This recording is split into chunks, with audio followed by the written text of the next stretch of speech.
do that in a study session between yourselves, but this is for the public. This is our Wait, government. I think this is a great comment to do during community comment, but not on tonight's agenda. It is unless- relevant because of the minutes. And so I was checking Councilmember Mockler's report in the minutes, and she doesn't refer to the earlier vote. So I'm disappointed. Thank you. Thank you for your comment. Are there any other comments on tonight's agenda?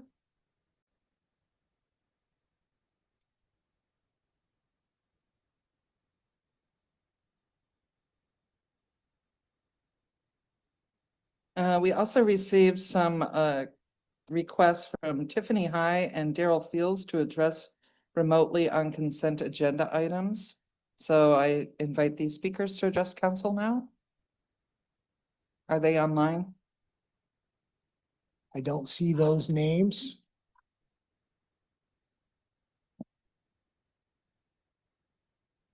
Oh, but you're gonna speak in person anyway, so it wouldn't be a remote comment. So that's fine. Okay. And you're Ms. High? Yeah. Okay. And we don't see Daryl Fields online to give a comment. I don't correct? see the names. Oh, I see a bunch of names, but only iPhone and iPhone 6. If that's that person, they can raise their hand and on there. Okay, well, The hand's raised. Oh, we do have a hand raised from Mr. Field. Okay, so Mr. Field, next time you want to do remote, you have to identify your phone if possible. there is a hand raised. I'll see if it's them if you want me to. Sure, check, please. Thank you. Yes, good evening. This is Mr. Fields. Okay. Mr. Thank you. Thank you for taking the time to do that. I appreciate it. So did you have a comment on the consent agenda, sir? Well, no, I had a comment concerning just the Larry Robinson, the road being named after him. I had a comment on that. I wanted, Okay, is this the time to do that? No, this isn't the time, Okay. sir. We're just taking comments on the consent agenda right Oh, no, now. ma'am. No, ma'am. I'm okay. Thank you. Thank you, sir. Okay, seeing as there's no additional comments, we will move to the council consideration for the consent agenda. I will now entertain a motion to approve the consent agenda. Move to approve the consent agenda. Is there a second? Second. Okay. All right, we have a motion and a second. Seeing no further discussion, I call for the question, please. Councilmember Chamberlain, Yes. Fry, Yes. Camerata, Yes. Goodnow, Yes. Mochler, Yes. Tift, Yes. Revelowski. Yes. Motion carries unanimously. I think this is out of order. Council President, I just want a point of information. I just want to make sure that Mr. Fields is.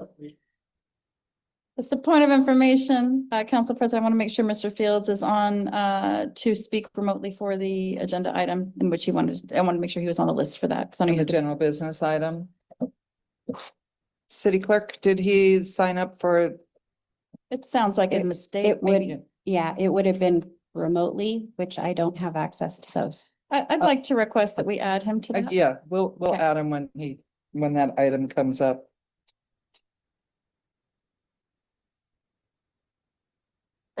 This is out of order. Council President, Yes, you guys are gonna have to speak more into the microphone. me? Everybody, because it's not getting picked up. Okay.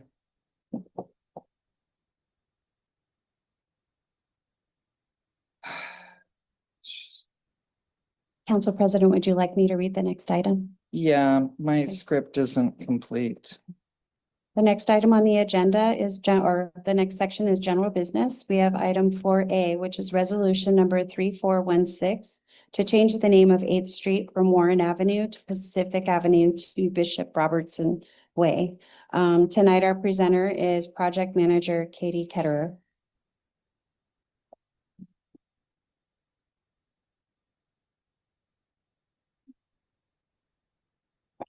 Good evening, Council. The Marvin Williams Center community spearheaded this effort to honor the late Bishop Lawrence Robertson. Their specific request is to rename the section of 8th Street from Pacific Avenue to Warren Avenue to Bishop Robertson Way. Administration worked with Public Works, Fire, and Kitsap 911 and determined that that section could be renamed to Bishop Robertson Way. Prior to and while bringing this request to council, the Marvin Williams Center community was tasked with completing public outreach to the properties that would be affected by the change. They held 2 public meetings at Marvin Williams Center. They sent letters to both property owners and residents, and they canvassed the neighborhood. The city also sent official notices of the proposed change with the date of this meeting to both property owners and residents. The city used parcel and tax information to determine what properties would be impacted by the change. And that included 27 total properties. And from the information that we have, there was 16 that were likely rentals. Just to quickly review the process, should the council approve this change, I want to review the process and impacts of how the change happens. So Marvin Williams Center and Kitsap Community Resources have agreed to a delayed timeline for the implementation of the address change to allow Kitsap Community Resources to plan for the administrative workload to change their address and to use up their stock of printed materials. The agreement is for the change to go live on April 1st of 2027. The city, so should that happen, in the background, the city will assign new addresses to each parcel in the addressing system. That's a countywide addressing system, and will send official notices to each parcel informing them of the change. The addressing system will update parcel information in the countywide system and will also initiate the change at the Postal Service. City utilities, county tax assessments, and some utilities will automatically make the address change. I wanted to note that Assistant Fire Chief John Payne attended the public meeting at the Marvin Williams Center and explained that for emergency response, the change looks very seamless on the back end, and he had no concerns for public safety impact. Basically, the location data collected by the 911 system can overcome any confusion a caller may have over the street name. The post office will continue to deliver to both addresses, the old 8th Street address and the new Bishop Robertson Way address, for some time, probably around 90 days.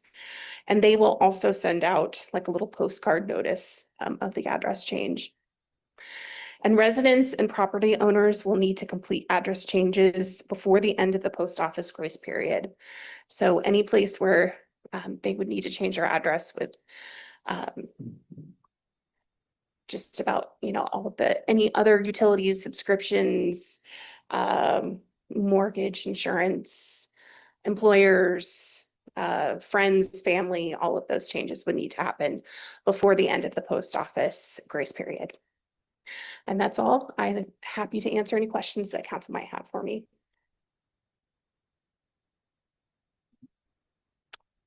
Any members of council have questions for Katie? Ms. Ketterer? Go ahead. Council President, I believe we go to the public first. Before we can talk to Katie? Correct. Okay. Okay, I would like to invite members of the public to the podium to comment on this item. Speakers will have 90 seconds to address the council. Please remember to state your name clearly before providing your comments if you wish your name to be included in the meeting record. Is there any member of the public who would like to discuss this?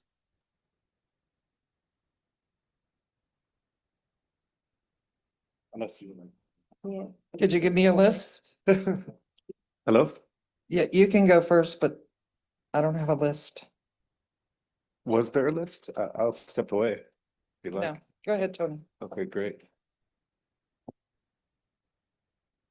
Good afternoon, members of the council, Mr. Mayor. It's great to be here. On behalf of, I'm here on behalf of Kitsap Community Resources. We're in support of the change of the name, the renaming of the street. We recognize that for some residents, it may be an inconvenience. For KCR, there's a very real cost, a monetary cost with the name change. That, however, will not prevent our organization from supporting this initiative and recognizing someone that had given much to the city of Bremerton and to the community at large. With community leaders, KCR needs time to absorb some of the already sunk costs. These include marketing materials, checks, and the sheer number of hours and bureaucracy required to change the legal, tax, and administrative accounts that a community action agency like ourselves must maintain. For this reason, we ask the council to approve the change in coordination with the agreement that we have with community leaders, including Dr. Lydian Robertson. We also ask for a grace period up to April 1, 2027 to effect the renaming. With community leaders and Dr. Robinson, we support this initiative should the council vote in favor of the renaming. By the way, I'm Tony Ives. I'm the executive director of KCR. I forgot that part. Thank you. Thank you. I'm gonna have the city clerk read out the list of people who signed up to comment, please. So on our list, we have Mary Lou Long. Well, we'll let this gentleman speak first. Good evening, City Council and the Mayor. My name is James Triplett. I'm here with my Emmanuel Church family. Bishop Robertson was more than a pastor and a bishop. He was a community leader, a mentor, a father figure, and a man who believed that his responsibility extended beyond the church and into the community. His influence reached across our city, our county, and extended throughout the state of Washington and beyond. Through his ministry and his service to people, he encouraged families, strengthened individuals, mentored leaders, gave hope to those who needed it. Bishop had many sayings, and one of them was, "It's a poor dog who won't wag his own tail." This room is filled with many tail waggers who were impacted by Bishop's life. Bishop Robertson understood that leadership was not about a title. It was about service. He invested in people. He believed in the potential of others, and he used his life to make a difference in the places and community he was called to serve. Today, we have an opportunity to do more than remember Bishop Robertson. We have an opportunity to preserve his legacy. A street bearing his name will serve as a lasting reminder to this community and to future generations of a man who gave his time, his faith, his leadership, and his heart to others. So today, I respectfully ask the City Council to honor his life, his service, and his legacy by approving the naming of the street in his honor. Let his name remain where his life made a difference in this community that he served. Thank you.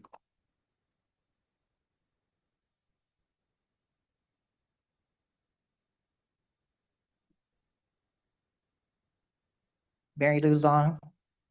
No doubt Reverend or Bishop Robertson is a very great addition to it, was a very great addition to our community and loved by many people, and he's done great things for people.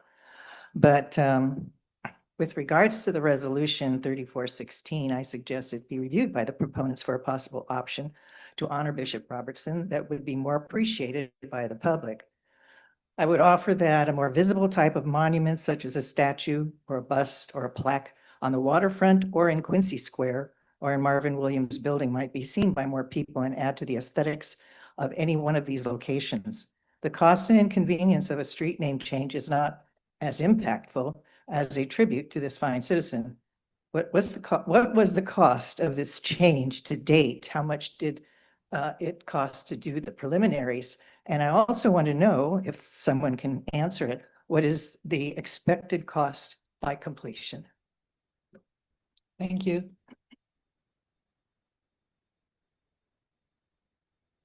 Are there more people who signed up to speak on this? There is a Lone Cox, Regina Hill. Regina Hill was first, Yeah, she spoke.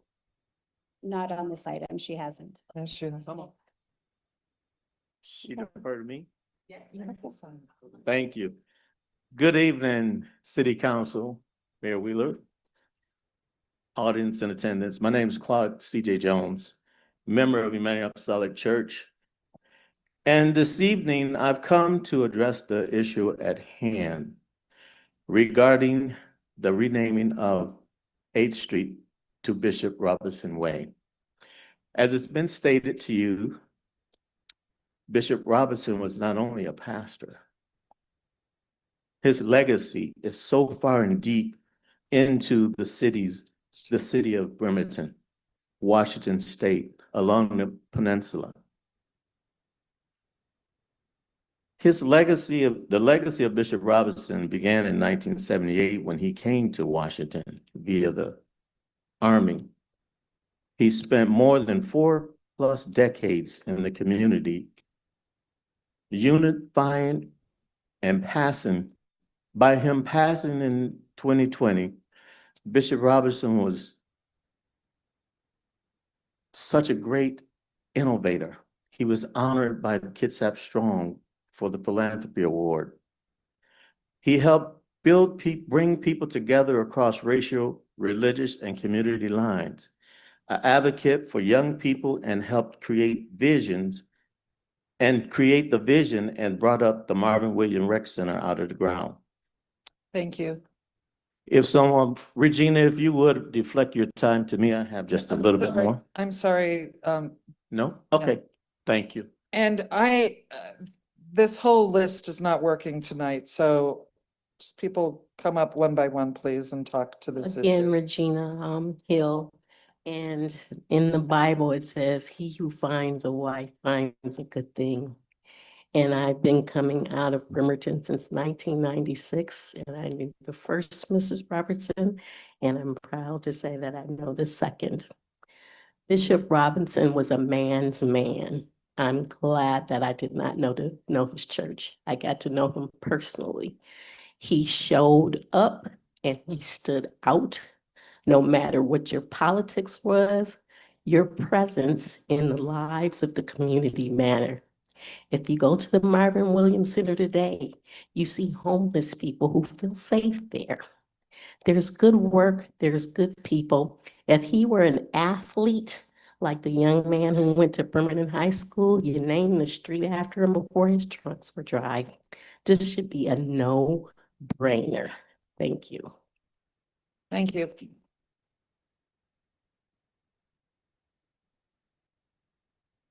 Good evening, City Council, and to our mayor. I'm Dr. Lillian Robertson, and I am the Executive Director of the Marvin Williams Rec Center. And I stand to you tonight on behalf of the Marvin Williams Center and the community members who support this request. Over the past several months, as Katie Ketterer, our project manager, mentioned, we've met with city officials, community leaders, we've held town halls, we've knocked on doors, talked to neighbors, distributed door hangers, sent letters, and invited community input. We've listened to all the concerns. When concerns were raised, we didn't dismiss them. We worked towards solution. As Tony Ives and KCR mentioned, we provided joint agreement opportunities. We've also held the Marvin Williams Center as a resource center, offered it as a place to help seniors with name change. So tonight, this is more about changing the name. It's not just changing the name. It's about recognizing people whose service has helped make Bremerton the community it is today, honoring service of someone who's of 5 decades given their life to serve their neighbors. It's showing the next generation of leaders how to model to our youth, how to serve your community, take responsibility, and invest in the community that can leave a lasting opportunity and impact. And it's preserving our local history. Bremerton will be remembered by who it remembers and carries forward in terms of who made it great. Bishop Robinson didn't ask for a name change. We're asking for it. And thank you for considering it on tonight. Thank you. Thank you.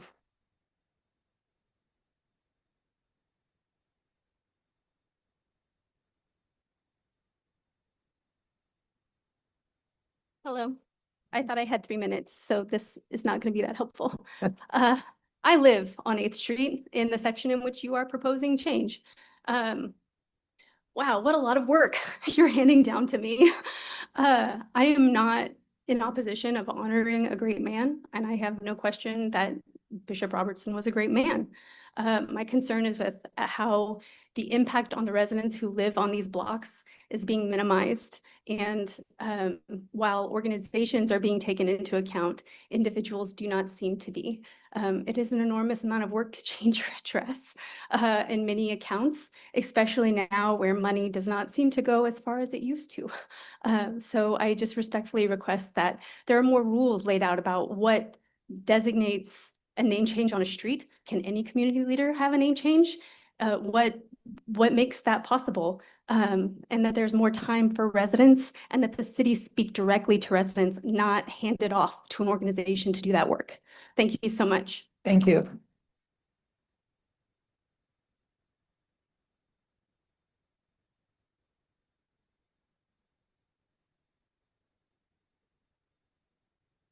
Hello, my name is Kalen Roberts. I live on 8th Street. I'm here tonight because I'm not in favor of the street name change.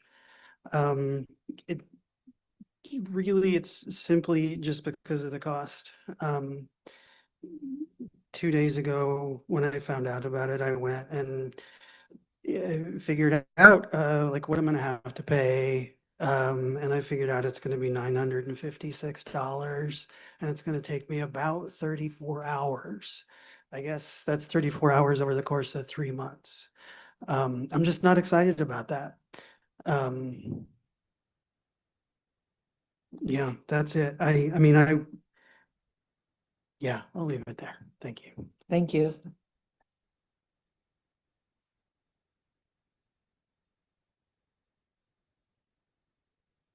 Afternoon, everyone. Afternoon, council. I'm Robert Harris, NAACP Bremerton president.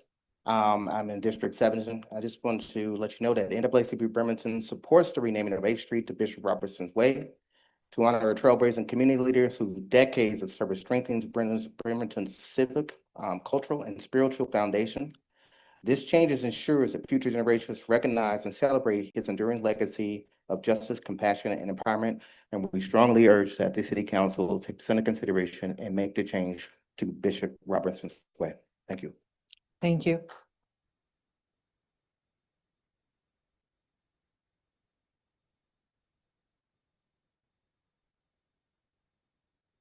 Hello, I'm Lauren Cox. I am a resident of 8th Street.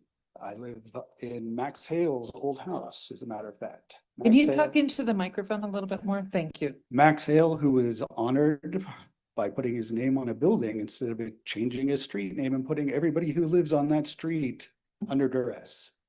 I'm a father of a family of 5.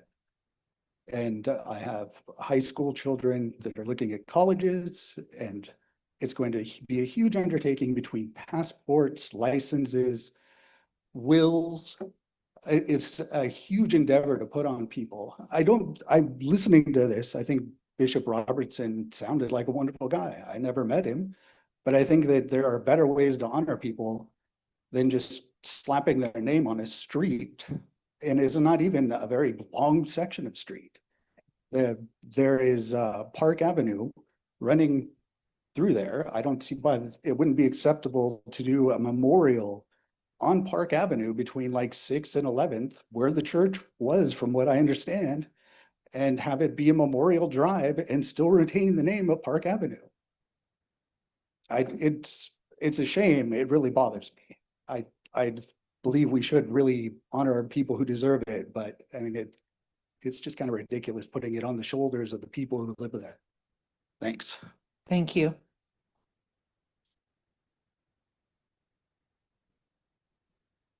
I'm Mike Simpson. I live in District 6. I think the bishop should be honored. Absolutely. He was a pillar of our community and a fixture here. But I think that naming the street in his honor is not enough for him. I don't think that we should do that. I think that what our council members should do is they should propose an amendment to this. And we should name our public works building on Oyster Bay We should name that after the bishop. Because I want to see his name on my bill every month when my water bill comes in. That would be a much better way to address this, rather than shifting the cost onto the people. Do this for the city. The city can afford to do this because it's not a big change. Also, if we're going to go ahead and we're going to rename our public works building, because what better building to actually represent somebody who's a fixture in our community? What better way to do this? This is a cost that would be, be filled in with, from our city, and it doesn't shift the cost onto the people. Thank you. Thank you. Is there anybody else who would like to speak to this issue?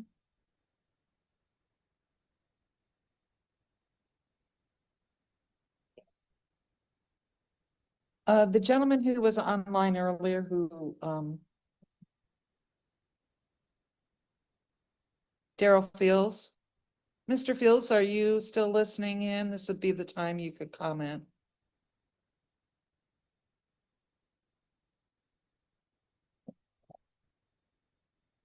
Mr. Fields, could you raise your hand, please?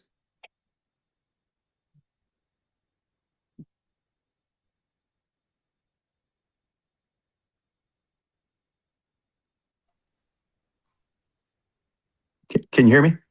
Yes, we can. Go ahead, Oh, please. okay. Okay. Good evening, council and Mayor Wheeler. Thank you. I'm going to skip on some of it because some of the words have already been said of what I feel about Bishop Robinson.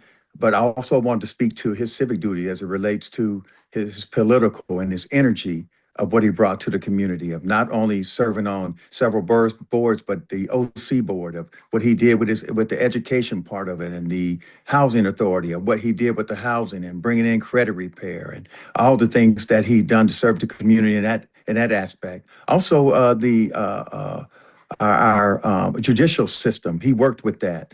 So he touched many things, many lives. He's partnered with our mayors, Mayor Mentor, Mayor Bozeman, and our current mayor, Mayor Wheeler. He touched hands, and I know when they shook his hand, they felt that energy. So I believe that the building that the building that he built last, that bear his largest project there on 8th Street, should bear his name. So I'm asking you to consider to change the name of the road to Bishop Robinson's name. I appreciate it, and thank you for the time. Thank you.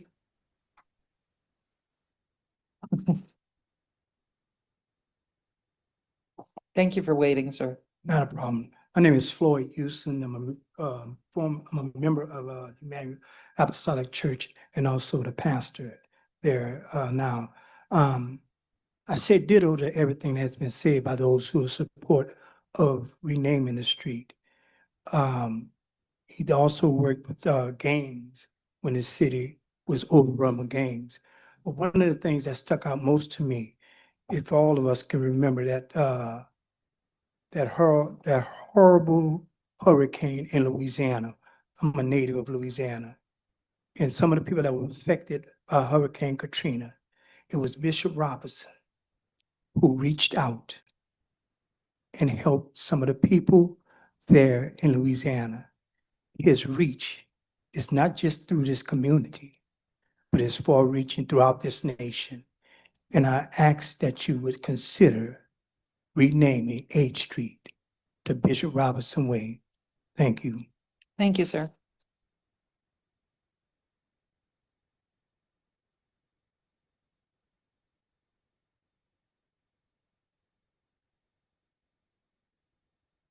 Roy Runyon, Bremerton. Well, I sent an email to the city council, and I want to modify my position. Originally, I was asking that the council vote no, but I'm going to modify this. One of the problems with this whole issue, it's not specific to Bishop Robertson or the supporters, but you don't have a policy. Let's adopt a renaming policy, be it honorary or permanent.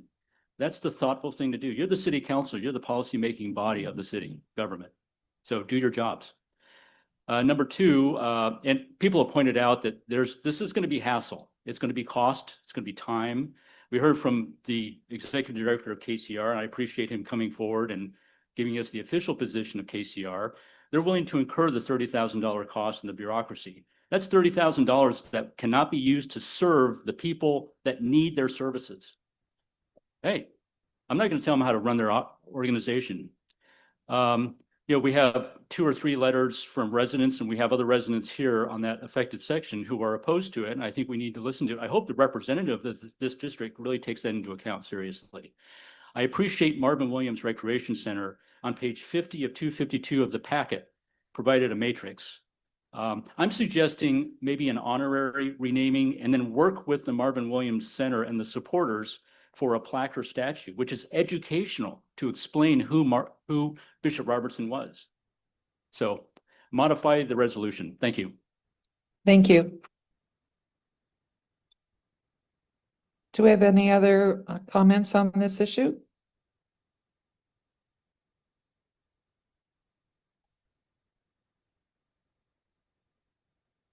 Good afternoon, Council.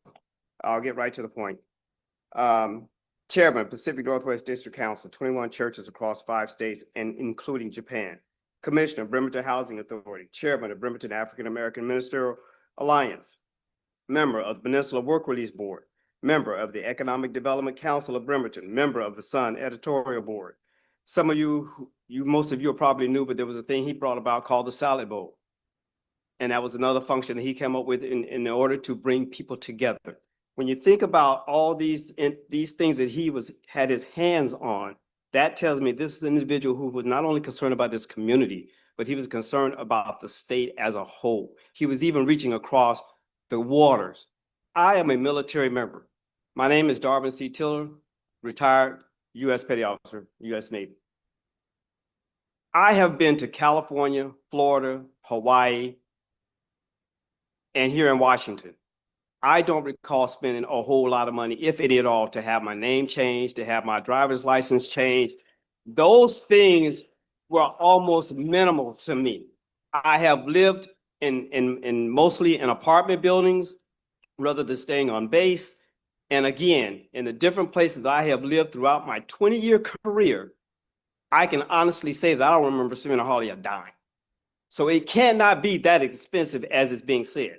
I'm not saying that there aren't expenses that are involved, but I'm simply saying that it cannot be that expensive. Please think twice about it. Thank you.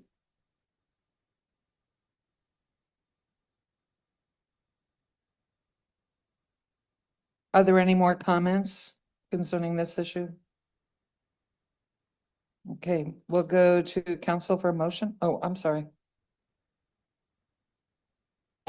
Good evening, council members, Mayor Wheeler. My name is Hakuya Karen Vargas. I have served this nation. I have also served this community, as well as this county, as well as this state. I am a historic preservationist, and then we want to ensure that the legacy that Bishop Lawrence Ray Robertson has served this community, this county, this nation. He gave his life.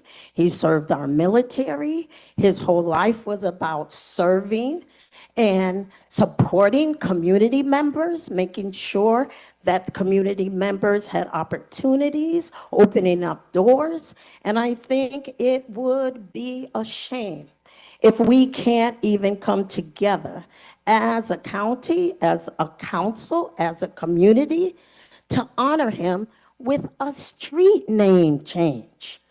This is not like we're asking for the world. We're asking that there would be a recognition of a street named after a man that have served this nation and has served this community and have served not just here, but internationally as well. And for us not to even acknowledge or not to even honor and pay homage to me speaks to what this community really values.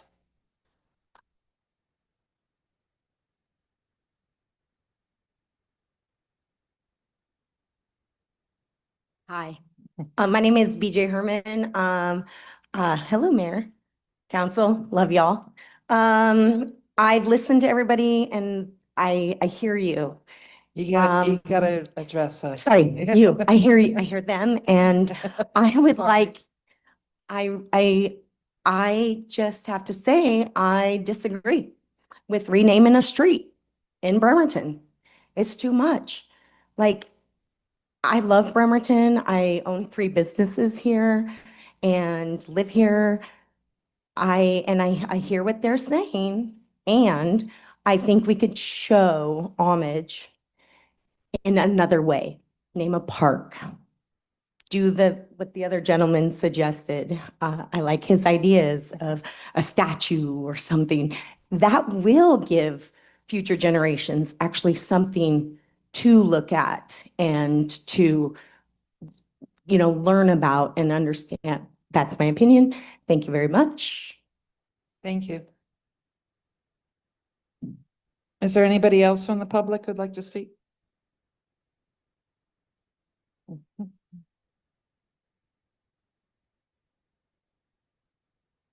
Good evening, council members, mayor. I'm here to address, I am a member of Emmanuel Apostolic Church. I am also an employee of the city of Bremerton, and I'm here in support of renaming H Street to Bishop Robinson Way. Although I did not know him formally, I can personally attest and testify to the fact that his lasting legacy has impacted who I am today, who I serve, and how I serve the people of Bremerton. It's more than just showing up in the physical, but being there for them mentally, spiritually, and how I just show up all around, even as the employer I am or the minister I am. It just shows how far beyond his reach has extended to, even to a point so that people who haven't met him personally is feeling the lasting impact that he's had in the city of Bremerton. I remember first moving here to Washington, and I was employed with another law enforcement agency. And the first thing that a former sheriff has said to me was, if you are looking for a church, I would recommend Bishop Lawrence Robertson's church. He and I are great friends, and you will love him. And so I say all that to just say, please consider renaming the street to 8th Street. I understand the monuments and the statues, but I personally believe that renaming a street is less, there's less risk of damaging property. And I understand there's impact to the people whose address changing, but I think this is a great way to honor a man. Thank you.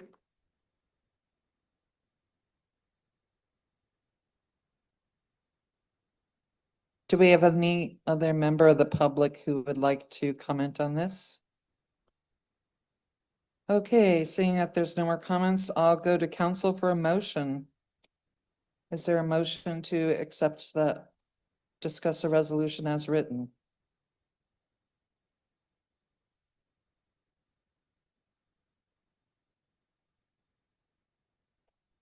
Do I have a motion for any modified resolution? No.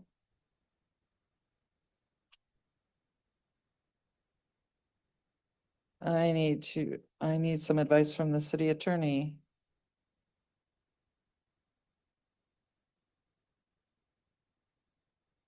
Okay, thank you. If there is no motion, then the item does not move forward.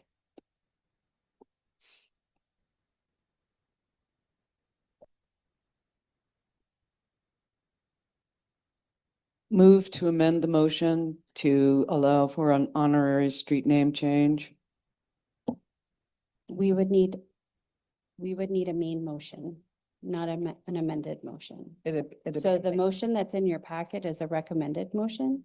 So if you have a different motion all completely, I mean, this would be the time for a different motion. So it wouldn't be amended, it would just be whatever your motion is.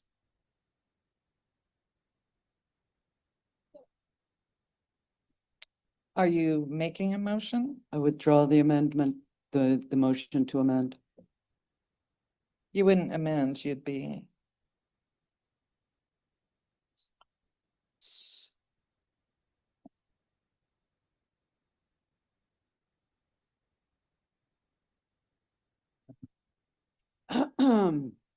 I move, I'm going to try to do this with correct parliamentary procedure, to adopt not resolution number 3416, but to adopt a different resolution. So far, so good. That allows for an honorary naming of the street, of 8th Street from Warren to Pacific. All right.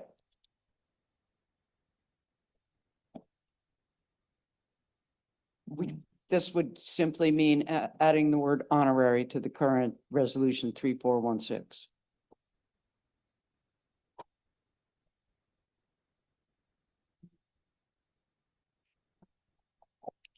After we get a motion in a second.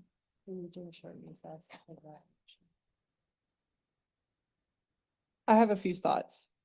One, when our parliamentarian indicated that it didn't move forward, that doesn't mean that you can't take this back and discuss it again in study session and come up with a resolution that you want to move forward. That's one option. If you need time to come up with a motion, we can take a brief recess and I can talk with Councilmember Mochler and we can come back in session.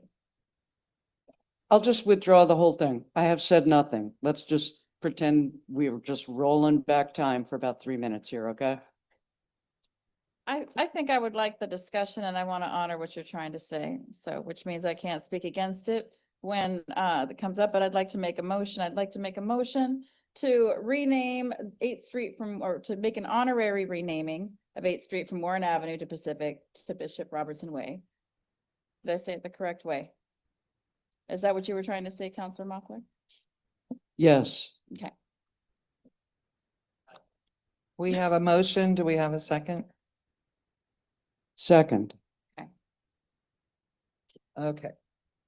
So now let's have a discussion amongst council, please. Okay, so I'm the one that made the motion and I'm not prepared to speak in support of or in opposition to it, but I would like to hear the discussion. So thank you. Okay. Okay. So I think Bishop Robertson was a great man. He was intrinsically good and you don't meet people like that often. Not only was he intrinsically good, he did good works every minute of the day. And I really think he should be honored. I very much think this. It's my duty as a member of this council to prioritize the residents of the city. And not only is it a financial burden and a time burden on the residents, but every single email or communication we've received from the residents of this stretch is against the renaming. Even 10, 15 years ago, when you renamed a street, there wasn't so much data about you so readily available to so many people. There weren't so many credit agencies that could tack it off as a red flag because you just moved 2 years ago. Why are you moving again? Because that's what a name change looks like to them. So I am perfectly happy to put my fundraising skills, such as they are, towards honoring Bishop Robertson with a fountain or changing the name of the Public Works Building on Oyster Bay, or any other way. I feel that it would be great and that he would have welcomed a place for people to gather. And so these are the reasons that I would like to amend this to an honorary street name change instead of a formal one, to preserve his memory if in this way, and to preserve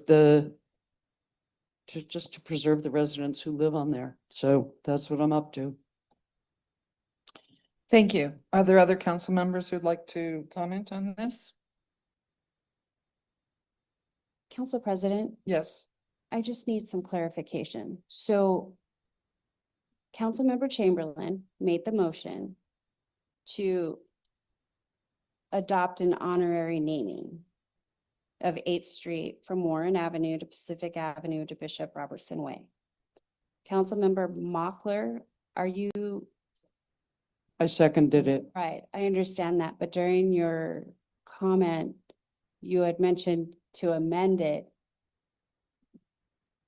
I approve the motion made by Councilor Jennifer Chamberlain. So you are not amending. I am not amending Councilor Jennifer Chamberlain's Thank motion you. in any way. Thank Sorry. you.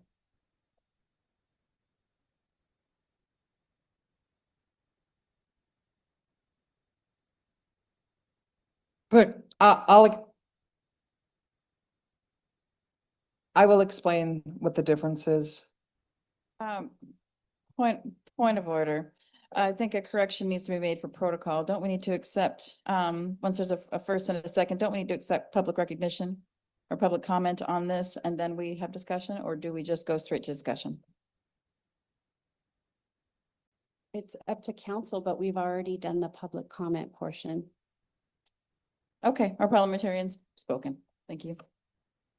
I think it is important for members of the public to know the difference between a official and an honorary street name change. So if it's an honorary, you still get mail the way you used to. You don't change your passport, your driver's license, anything. So it would be the official sign up above for 8th Street. And then below it in another color, usually historic honorary names are on a brown background, and then his name would be on that. But it would not mean that people had to go through changing their name, their address officially. So that's the difference.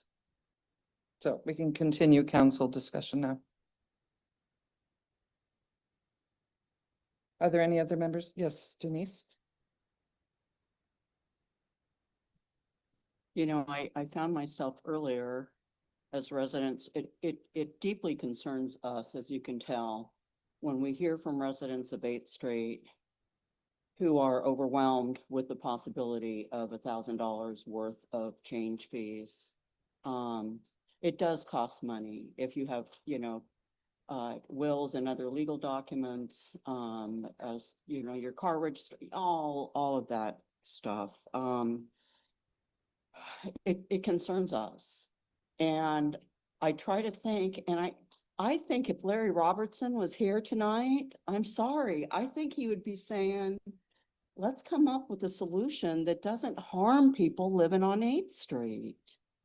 I gotta say it. You know, let's come up with a solution. And I think that's what council is trying to do.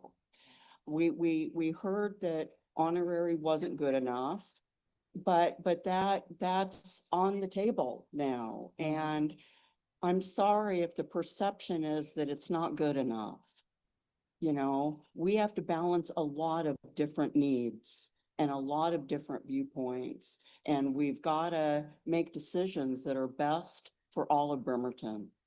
And, you know, I would be very supportive of the honorary name change for that reason. Did you want to speak?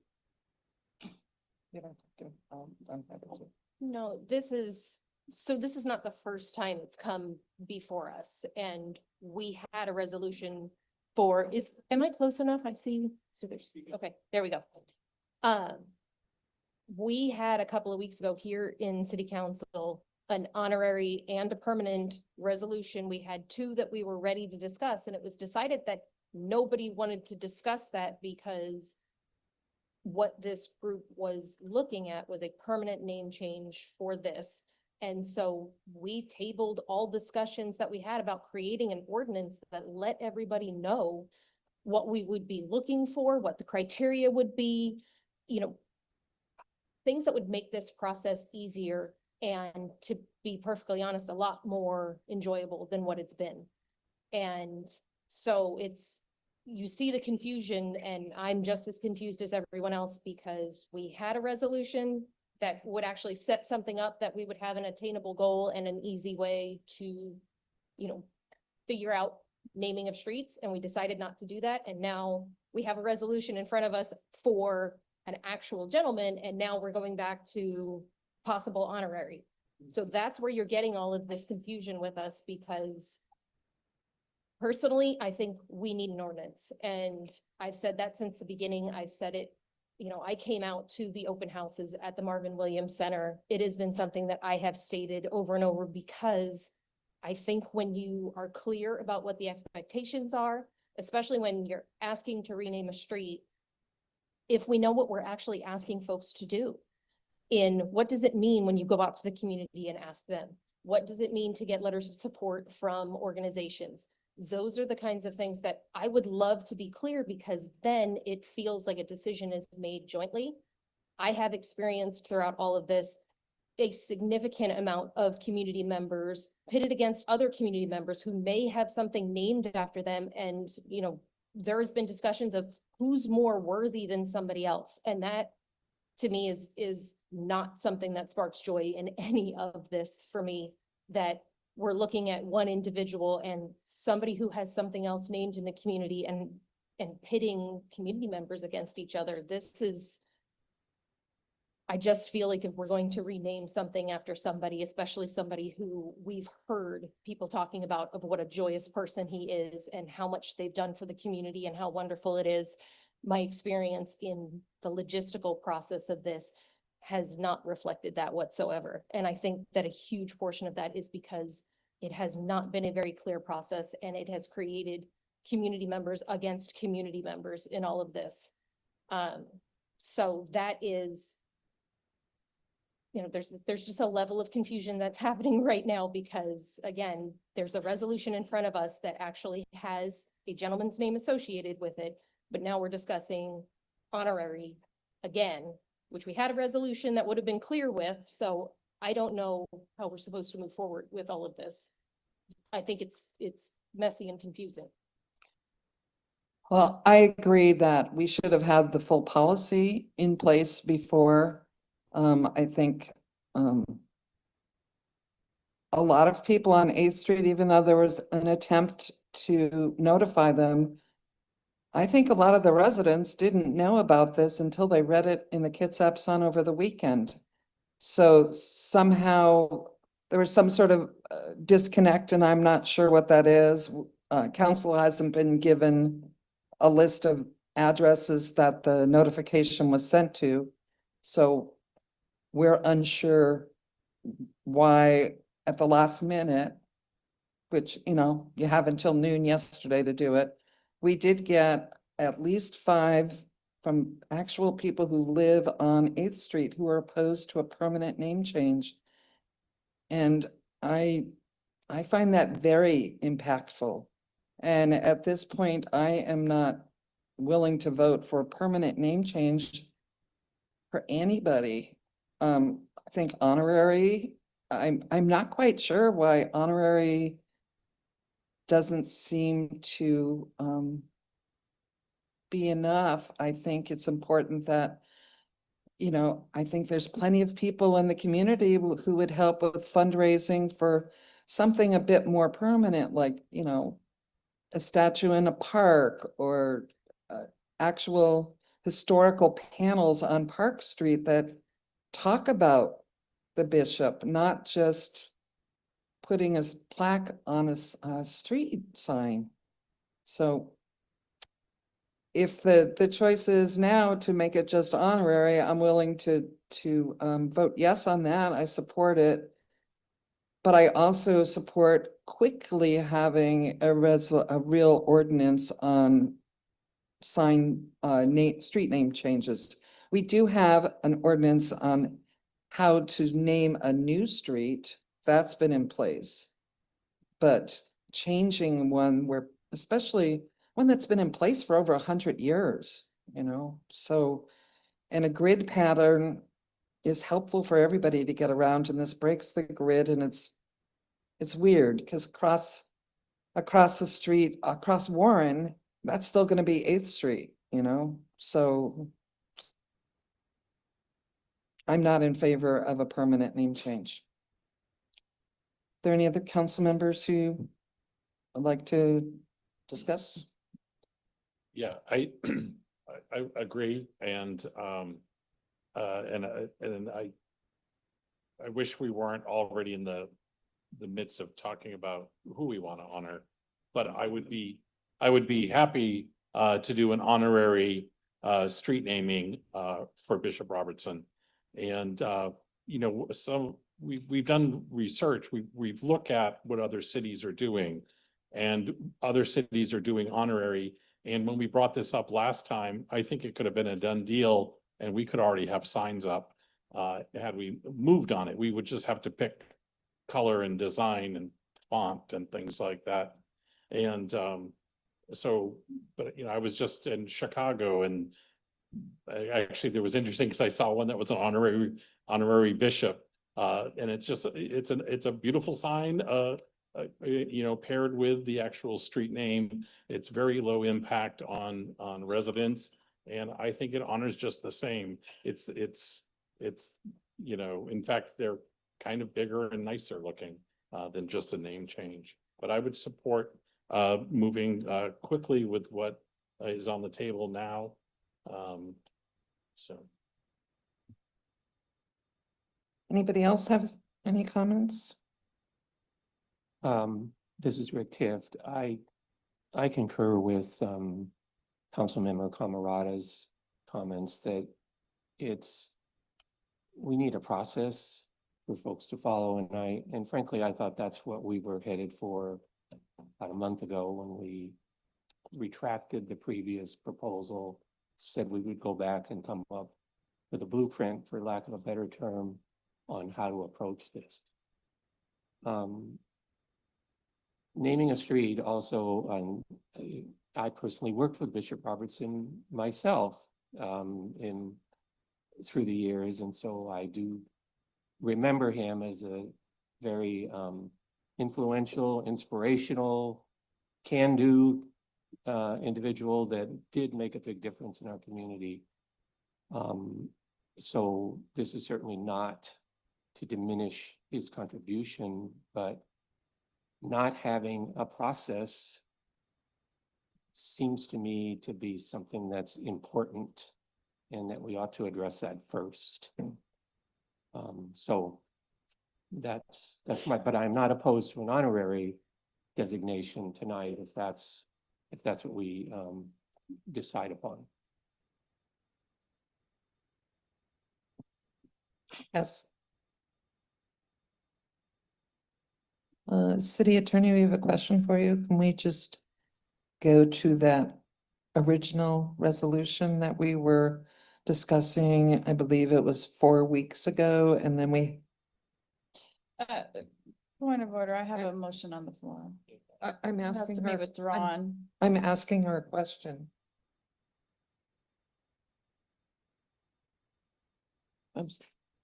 Right now, or? That's what one of the council members asked me, or if we just move forward on this vote instead. The latter of the things you just Okay. said. Okay, thank you. Okay. What? Okay, so I made the motion so we could have the discussion. So many folks have been showing up and you're here. And we needed to hear from you. We also needed to hear from the residents too of 8th Street, right? It would be a disservice to all the people that showed up today to let this die. So that's why I said I'm not prepared to vote either with or without, you know, just to speak with or without yet. May I ask what the original motion was that was referenced by another council member? Is that okay? May I ask that information, what it was 4 weeks ago? I would just like to know what the wording is. I don't think it was the wording. I think President Revelowski was talking about the actual resolution that the council had considered previously at the kind of the beginning of the summer that had the whereases and all that. All that. This would just be a motion. You can take action by motion and it will be reflected in the minutes as the decision of the council. I understand the importance of it is because if we do adopt it, which you're reading the tea leaves, okay, this is yeah. So I understand the importance of the whereas. It's because what we want is to have the information, the historic information preserved with our vote. Am I incorrect or am I correct in that assumption? The council member who was wondering about the resolution wanted the historic information from the whereas is preserved for this vote. Did I say that too fast? Was that your question? All right, to be clear, it was me. I wasn't trying to change anything of yours. No problem. I was just wondering if we could walk on, get this done, walk that one on, get it on the books so we can do our job and write the ordinance. We had one that was ready to go that we were in support of.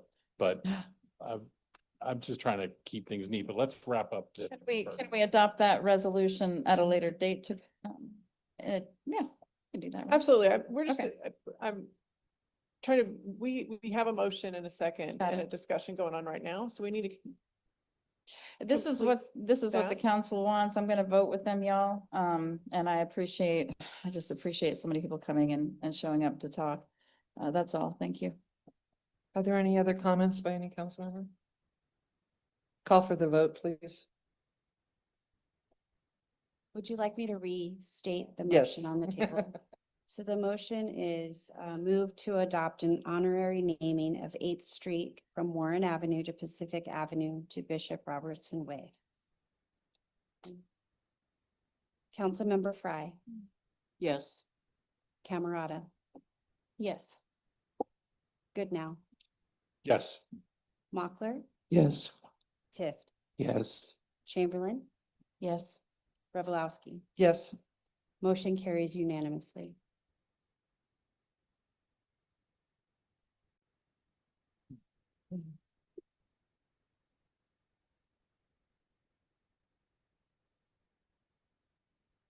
No, but it's almost executive session time. Do you want to introduce? Yes.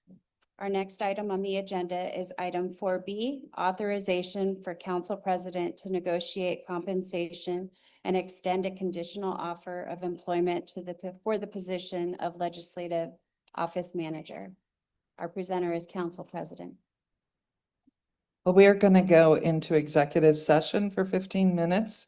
So right now it is 6:38, so Council president, I have to- I'll read the RCW Okay. into the record. The council will meet for 15 minutes in executive session to discuss the qualifications of an applicant for public employment as allowed under RCW 4230-110-1G. Action isn't anticipated. what's the time? So the time 6:39. is 6:39. Okay, we'll return at 6:04.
Turn your microphone back on, please.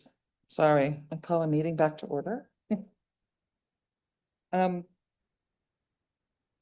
the next item, and it's one that we just discussed in our executive session, is we had a former legislative office manager who left, and we had a committee of 3 people, myself, the council vice president, and Michael Goodnow. We interviewed 4 internal candidates. The reason why we did internal candidates is the last time we went nationwide at a cost of like $30,000 and hired somebody from Kitsap County. So, and plus we wanted to hire somebody, get somebody on board quickly if possible. So the person that the committee recommends that we hire is Lindsay Victor. She currently does works in our legal division doing public disclosure requests. And she's got a fantastic resume. She's done a lot of work, a lot of it in emergency management services. She even worked in Antarctica doing emergency management. So we would like to hire her, and it's, if anybody would like to comment on pros or cons of us hiring an internal candidate, Lindsay Victor, I welcome you to come up and speak at the podium.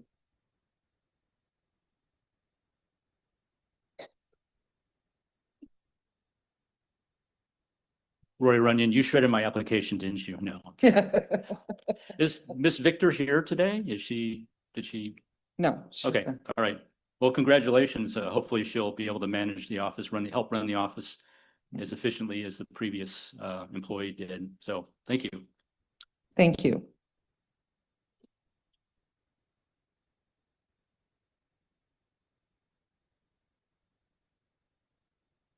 Regina Hill, and I have bugged Lindsay over the years many a times, and $30,000 must be the significant number this evening.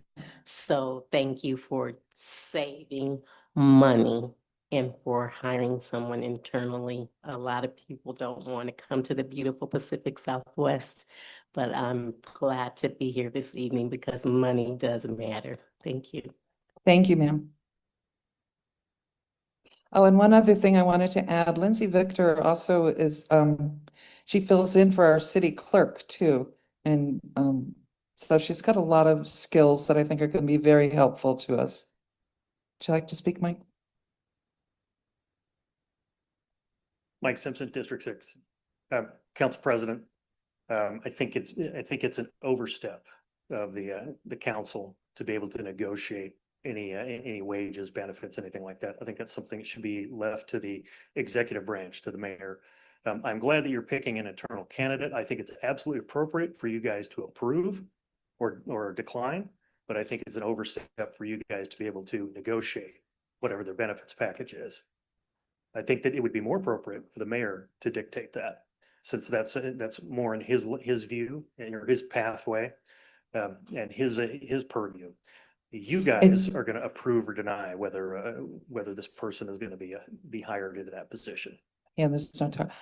Well, actually, there is a pay band listed already. I'm not officially negotiating. Okay. It's just the way it was. The way that it's presented in the in the literature, it says that you're negotiating. Yes. That's not what you guys are supposed to do. You're supposed to approve. You're supposed to approve or decline. It is our employee though, but thank you. Is there anybody else who would like to speak? Okay, seeing none, I go to the council for a motion. I move to authorize the council president to extend a conditional offer of employment for the position of legislative office manager to Lindsay Victor. I second. Is there any further council discussion? I call for the vote, please. Councilmember Camerata, Yes. Goodnow, Yes.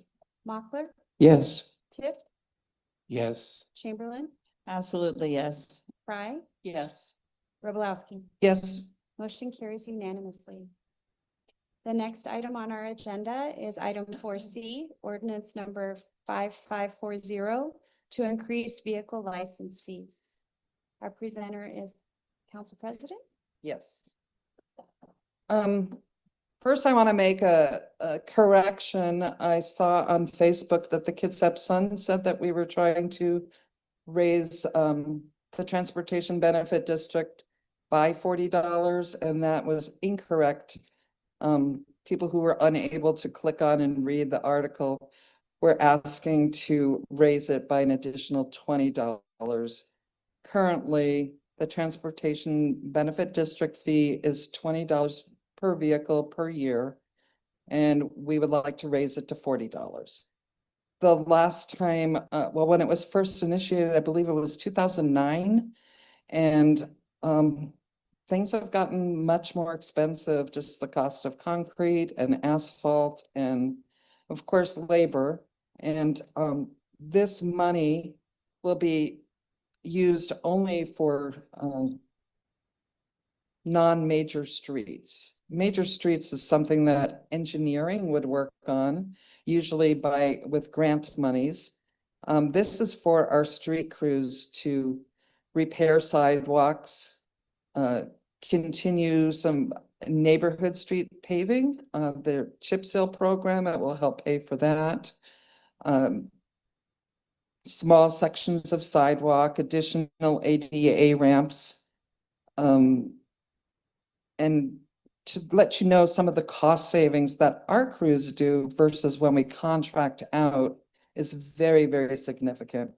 I don't know if anybody's been out to Werner Road lately. Our crews have done all that work. They've replaced all the ADA ramps to current standards, and they've repaved the road. And we did it at 40% of what a contractor would cost.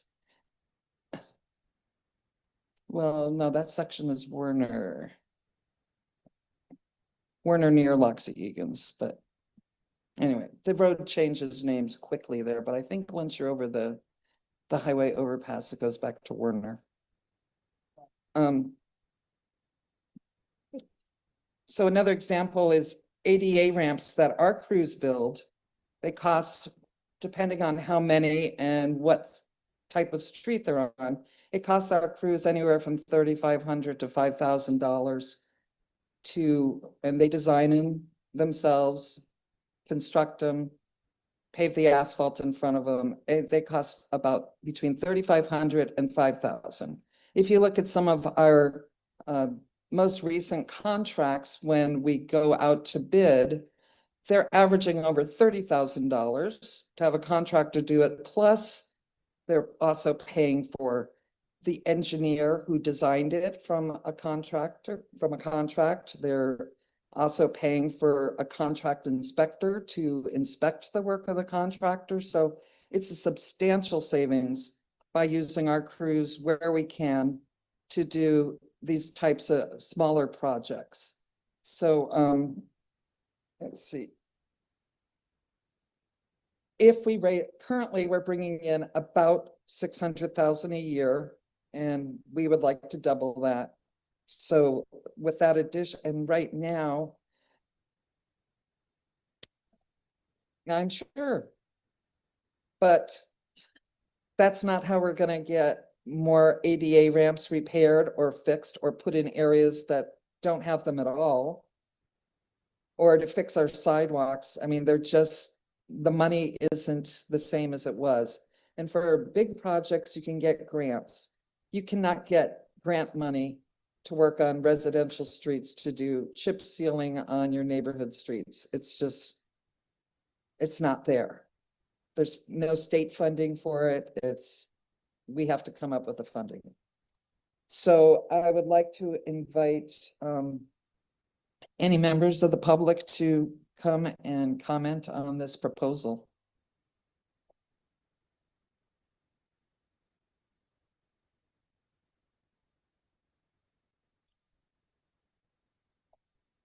Good morning. My name's Dennis Stone. I was born and raised in this city. So I've been here for a while. I know a couple of things. One of them is that I have to balance my own checkbook. I can't go out and ask for money when it's not needed. The work hasn't been done. Stuff is in terrible shape. We get billed on our property taxes for two different types of road work, repairs. None of that's ever been done. We do the same thing on our licensing, if you read it, when you get your tabs.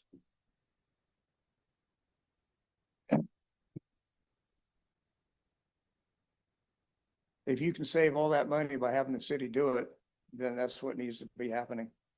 The chip seal stuff is not a money saver. It's instead of chip seal, it's a cheap seal because it doesn't last. You figure out how long the chip seal is going to last compared to paving it and being done with it. So I hope you see the benefits in saying no. It's ridiculous. We got enough expenses as it is. Try and make it. We're living on a fixed income. So unless you want a bunch of people to leave this city, just keep raising stuff like that. Thank you.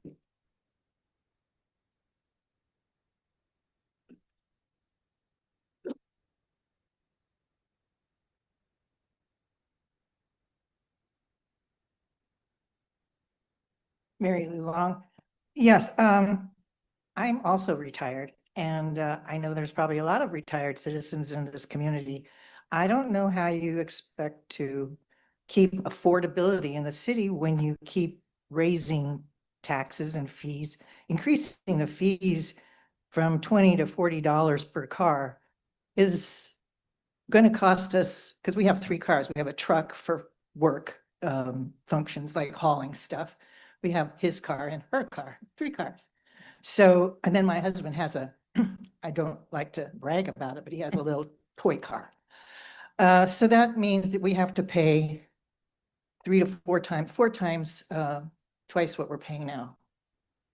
And that's going to be a lot of money. I find it unsatisfactory, and I hope that you don't do this. I think that there are other ways that the city can find some more money to do the things that they need to do. I think some of the positions that you recently created are very, very costly, and I don't think that they're absolutely necessary. I also think that the bike people in this community don't pay any taxes for all those wonderful bike paths that you've painted all over the streets and all the contouring for them. And there's no licenses for their doing or transporting on the streets. And from what I've heard, there have been lawsuits because the streets have potholes.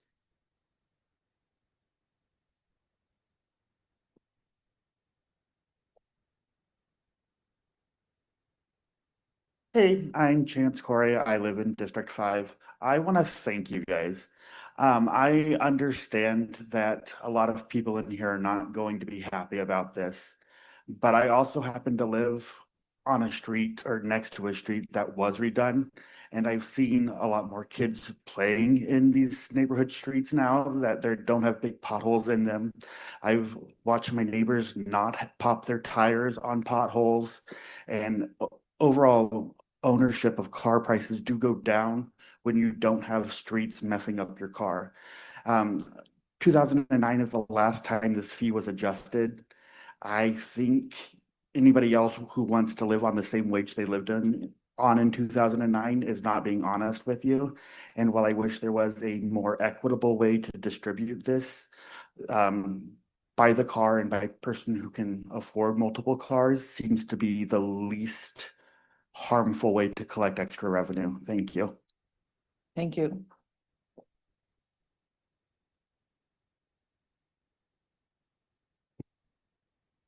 Hello, my name is BJ Herman. And thank you all. I absolutely agree with Chance. And I say, just do it, raise it. It's time. I have 5 vehicles. If I can't afford $100 a year, then this is ridiculous. So I say, Do it. We need it. We need the money. We need to fix our streets. I love it. I like what he said. Do it. Thank you.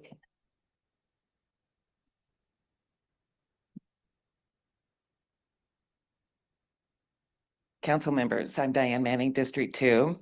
I was disappointed to see the proposal to raise Bremerton's vehicle license fee to $40. I understand the challenges and I love what Public Works does and the street work they do, but this increase will hit the residents who can least afford it. For families already struggling with rent, food, medicine, and childcare, $20 is not small. It's a real sacrifice. And for many workers, especially those earning minimum wage or juggling multiple jobs, a car is essential, and they only have one usually. When you increase this fee, you're not asking people to contribute more. You're forcing them to give something up. You're asking them to sacrifice a basic need so they can keep the one thing that allows them to stay employed, reach childcare, and access medical care, their car. I know this reality personally. As a single parent years ago, every dollar mattered. Every unexpected cost caused real fear. Costs went up, but wages didn't. That hasn't changed. For people living on the edge, an extra $20 is not manageable. It's destabilizing. We say we're committed to preventing homelessness, yet this fee adds pressure to the very households most at risk. It's giving with one hand and taking with the other. I strongly urge you to reconsider this increase. Bremerton needs solutions that support stability, not solutions that push vulnerable families closer to crisis. Thank you.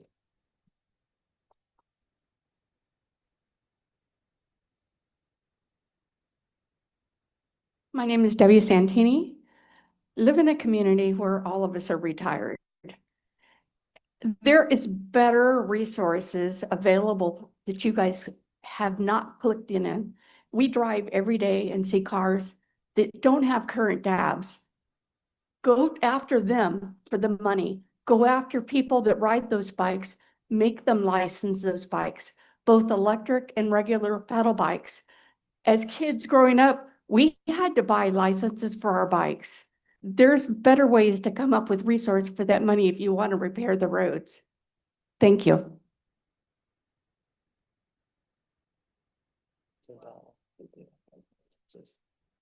Hi, my name's Alton Bradford, and though I don't like it, I am a car owner in this city.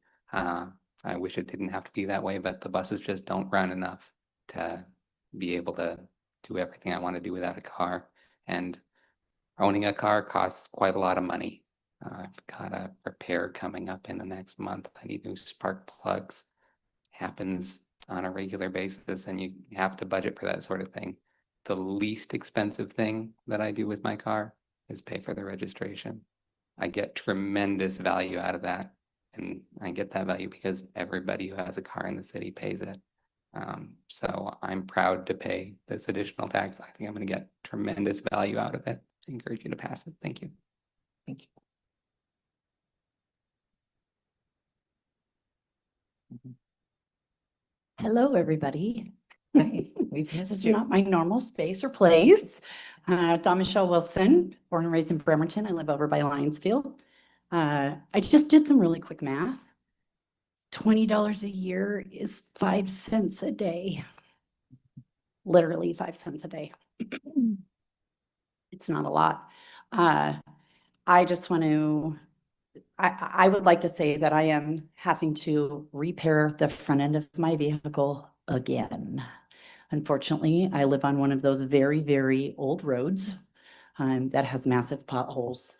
And so I just want to say that I hope that this money, I'm for it. I hope that it ensures that our roads get better, because sometimes I drive through Bremerton and I think to myself, my 9-year-old grandson probably could have done a better job at paving this street. And the other thing that I would like to mention and bring up is maybe some of these developers that are coming in here that are getting large tax cuts to build here to bring in population, maybe they can kick in to help repair our roads. Just a thought. Thank you. Thank you.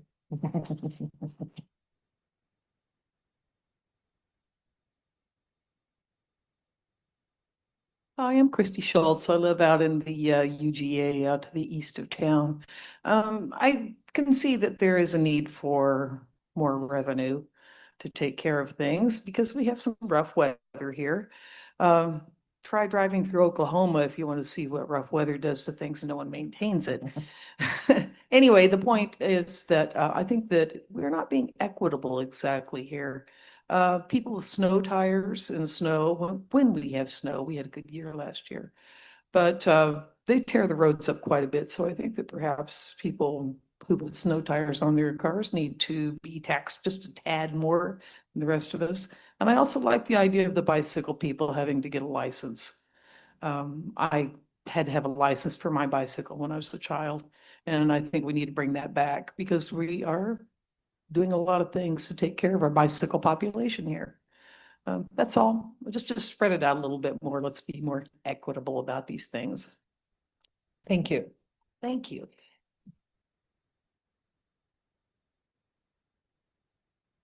Yeah, go ahead. Hi, Mike Simpson, District 6. So I think the car tabs are, raising the price of the car tabs, bad idea. But if you've ever heard of the Laffer curve, it's not a haha funny thing, it's an economics model. The higher you raise taxes, the less revenue you're going to get because people are going to scoff law. They're going to not pay for their registration. They're not going to not do the things. We can look only over across the water with Sound Transit 3. How many of those folks that have cars over there register them here in the city and in Kitsap County because they don't want to pay for the taxes over there? Now, if we're looking for a way to generate revenue for the city, there are several positions that we could eliminate in our city, within our city that would pay for this increase to the car tabs. Also, the idea has been brought up. Why not do a licensing and registration for all our e-bikes, e-scooters, and the adults that drive that ride their bikes? They're not paying their fair share, and that would be a more appropriate place for you to draw the revenue from. People that choose not to participate in gas-powered machinery don't pay our gas tax that helps pay for our roads and our streets and our sidewalks. And I think that would be a much more appropriate place to do it. And I think the council should reject this notion of raising our TBD. Thanks. Thank you.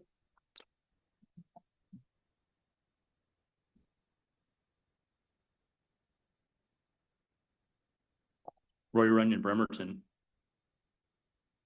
I'm not opposed to increasing funding for our street grid or infrastructure.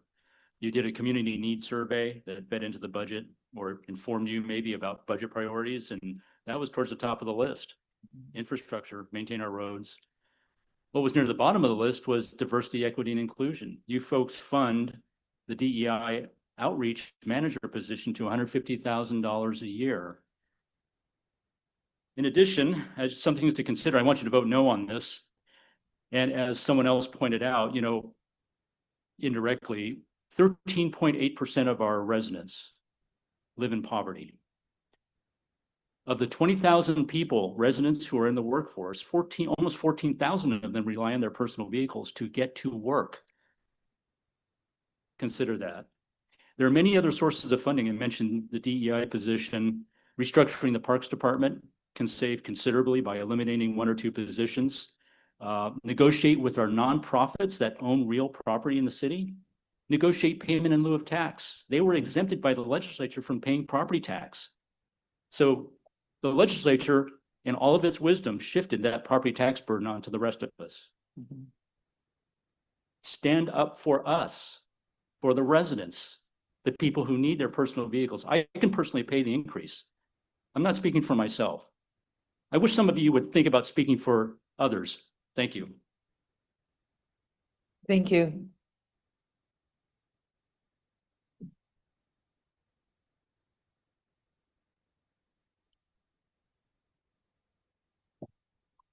Good evening, Council President. Dan Herron, Bremerton District 6. I'm here tonight to ask the council to raise the vehicle tax from 20 to 40. Now, I know nobody likes another fee, but I believe an additional $20 a year is a reasonable investment in our community. We all depend on Bremerton streets every day: work, school, errands, getting safely around our neighborhoods. Maintaining roads and improving pedestrian safety requires reliable funding. The additional revenue would provide dedicated funding for roads, road maintenance, sidewalks, and transportation safety improvements.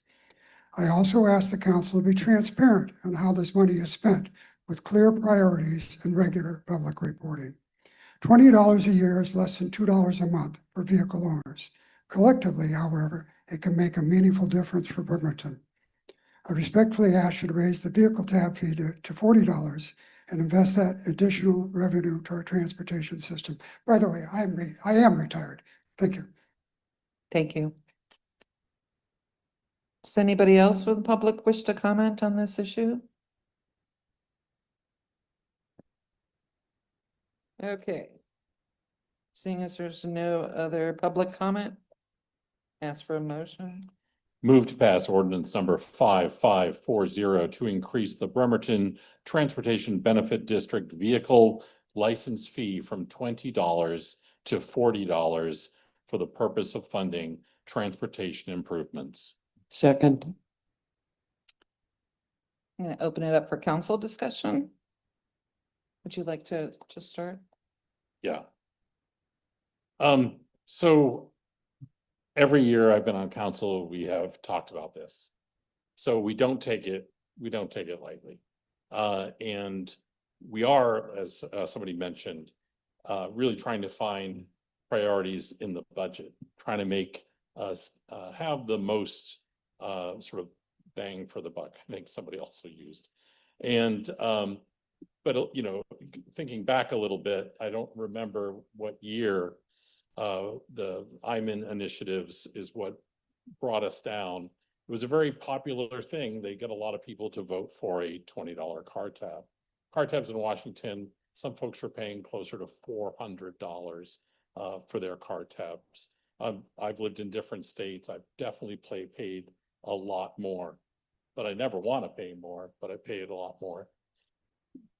We have the privilege of seeing firsthand what we can do with the $600,000 that we get off the 20, and we have a great plan moving forward for more funds on that.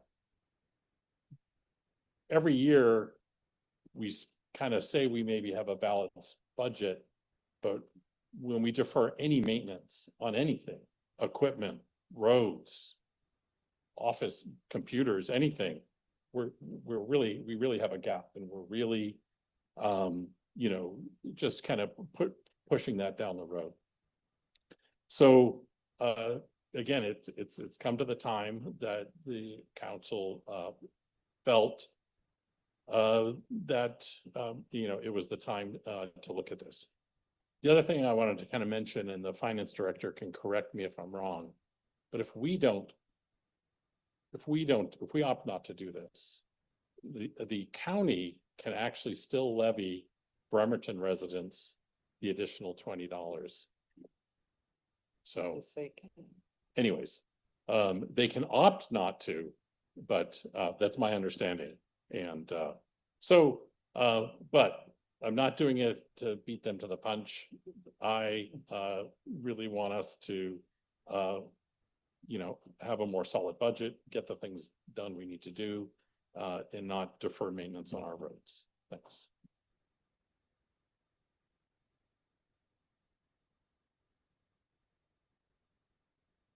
Anybody who's next? Anna, I'm sorry. Thanks. I support this, and I would just add that in 2010 and 2011, the minimum wage in Washington was $8.55. The current minimum wage is $17.13. I don't think this is unduly onerous. It's not too much.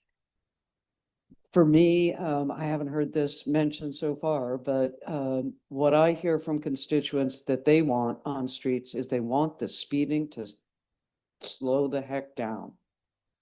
They want their kids to be able to like walk along the street. They want to walk along the street themselves. They'd like to walk their dogs. They'd like to push a stroller or a wheelchair.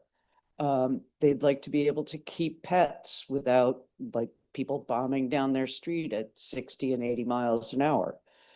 So traffic calming is what I hope this year's council will choose to do with the extra revenue. If you look at this, this is set up to be very flexible. Every year, council will look at projects that will on which to spend this money. If there gets to be a council that's like, I would like to close Kitsap Way on Sundays in summer for drag racing, then that might be something that the council would do. At this time, I don't think anyone on this council is interested in that. We would like, or constituents would like, and here, honest to gosh, this is running at least 20-1, is that people want the cars to slow the heck down. Just really quickly, slightly tangential, Gary Sullivan on 15th Street in my district was hit for the third time, January before last. Fourth time, by a person clocked at over 81 miles per hour and texting, who very fortunately for Mr. Sullivan, cannonaded off a tree trunk, so not going into his living room, and pushed a Jeep in the garage all the way through and out the other side. And thank you, Mr. Simpson. That was the fourth time. These are things we need to slow the traffic the heck down. And that's why I am voting for this. Thank you. Rick? I'm not in favor of this proposal for the following reasons. One, our citizens have been very generous in the past few years, voting yes for the levy lid lift. We consistently pass Bremerton school levies and bond issues, and we recently passed our fire levy lid lift. And I'm opposed to the imposition of any further taxes or fees on our citizens at this time. I feel like they need a break. Another thing that might not be obvious, but personally, I just stumbled across it recently, that the state increased the registration fees for trucks effective July 1st. Now basing your registration on your gross vehicle weight if you own a pickup truck. For me, that was a 33% increase in the registration fee effective one. So you may not have renewed your license fee yet, but you will soon. So therefore, your fee will go up for the registration. The admin fee went up. It's still $5 if you want to contribute to the parks. And then at least in Bremerton, the $20 for the transportation benefit district. So $40 will never go down. We move it to 40. It was 20. It's been that way prior to my arrival in the council. 2009. 40 will never go down, and so Bremerton and Paulsville will be the most expensive place in Kitsap County to own a car with that fee. I don't know. So it would contribute, to me, it would contribute to some of our, I'm trying to search for the right, some of our, contributing to the view, some of the view that Bremerton is an expensive place to live. You know, not necessarily from a housing perspective, but the fees and so forth, all of that adds up. So again, I'm opposed to it. I believe, as I said up front, that I'd like to give our citizens a break and thank them for the generosity that they've shown us over the last 3 years. And it's our chance to do that. So thank you. There are other council members who'd like to talk to this issue?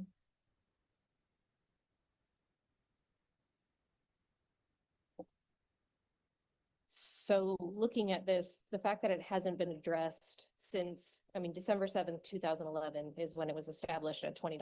And what I don't want to have are fees that are out there for a decade and a half or more actually, but so yeah, like a lot more actually, we're at like, anyway. 16. It just really like to have a fee that's out there that is just continuous and isn't being looked at of, is it meeting the needs? Is it doing what it needs to do?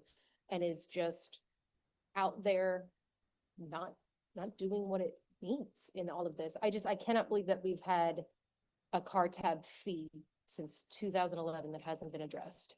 And it makes me wonder what other fees are out there that people forget about that are just sitting there that aren't being addressed.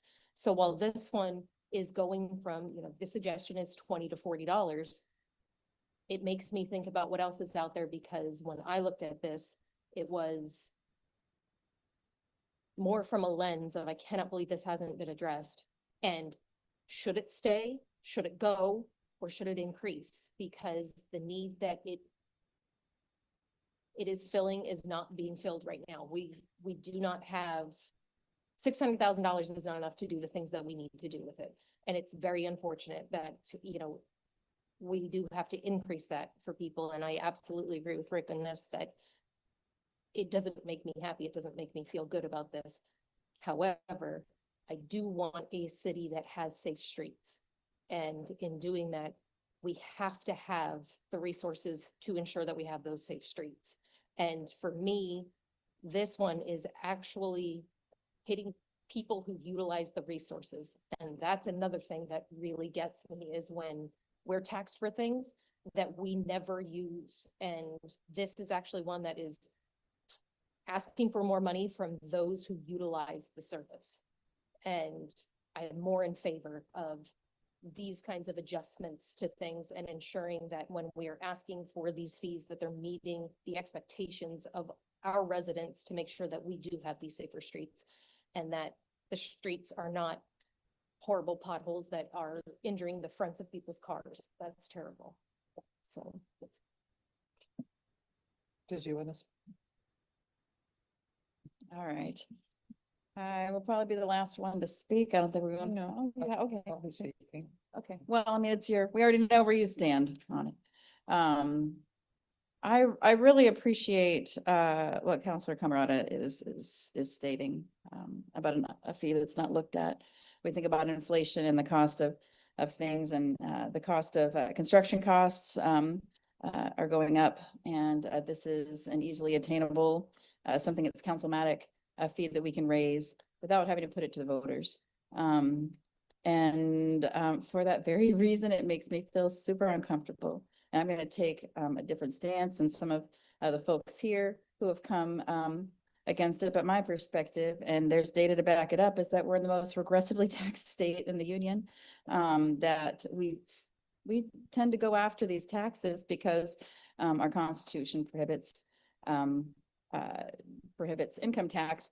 I am a fan of millionaire's tax. I am not a fan of a millionaire's tax and continuing to have more taxes levied on the city without a look at how these taxes are levied and whether they should be changed. So it just doesn't feel right to me. I'm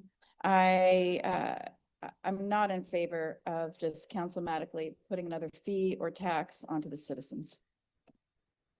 Thank you. Okay. So I wanted to address a couple of the comments that were made. Currently, the county does have a road tax. So that's how they collect money from people who live just in the county, right?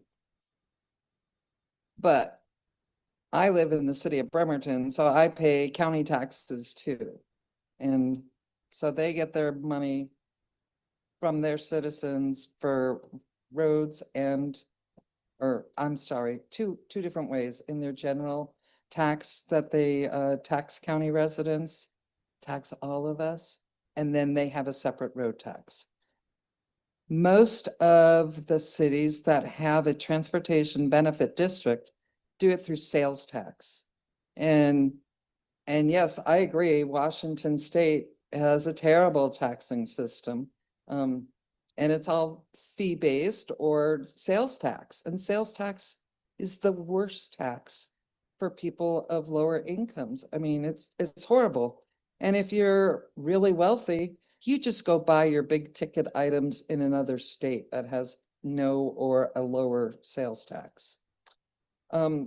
As far as, there were some comments made about the bike lanes, those are typically put on arterial streets that our share is based on property tax. So bike riders are paying that way, but I'm also, and I'm a big bike advocate.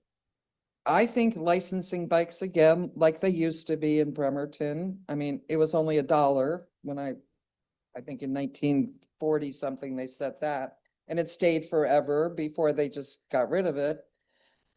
I don't see a problem with bringing that to council and seeing if council is interested in licensing bikes. We have an electric bike and a standard bike in my households. Oh, no, actually, we have 2 electric bikes now.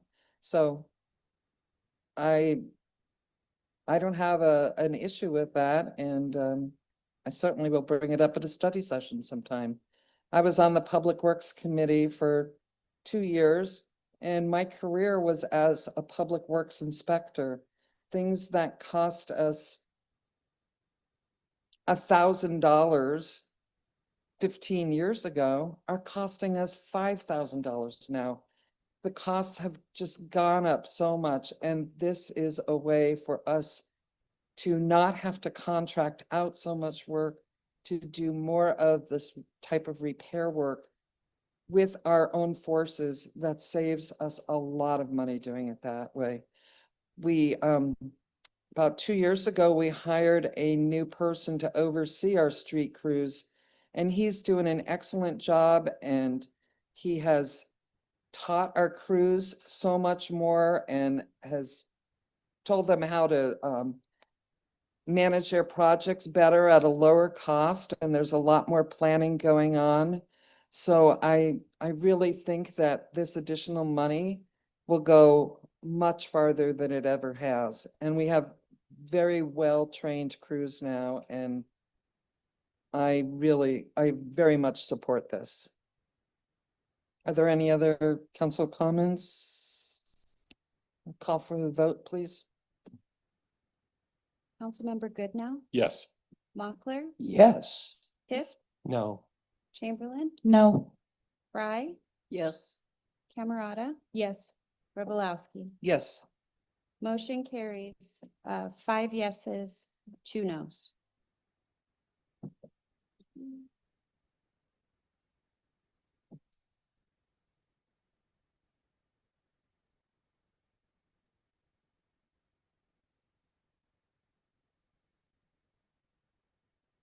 Sure. There's some people who are requesting that we take a short break and others that don't wish to take a break. So that's what the conversation is up here. I would be happy to proceed, and I believe I heard my colleague, Counselor Fry, would love to proceed as well. I'm not going to speak for you, of course. I'd like a break.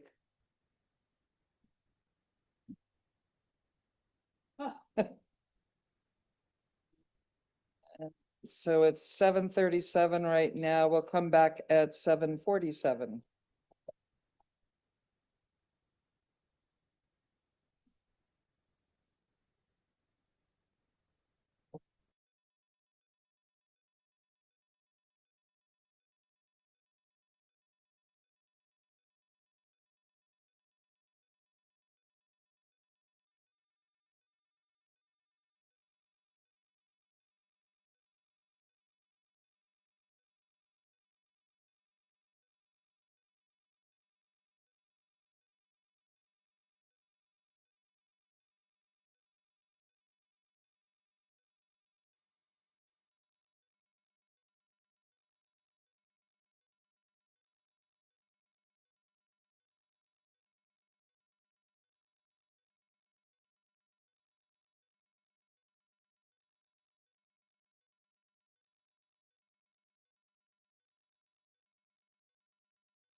Okay,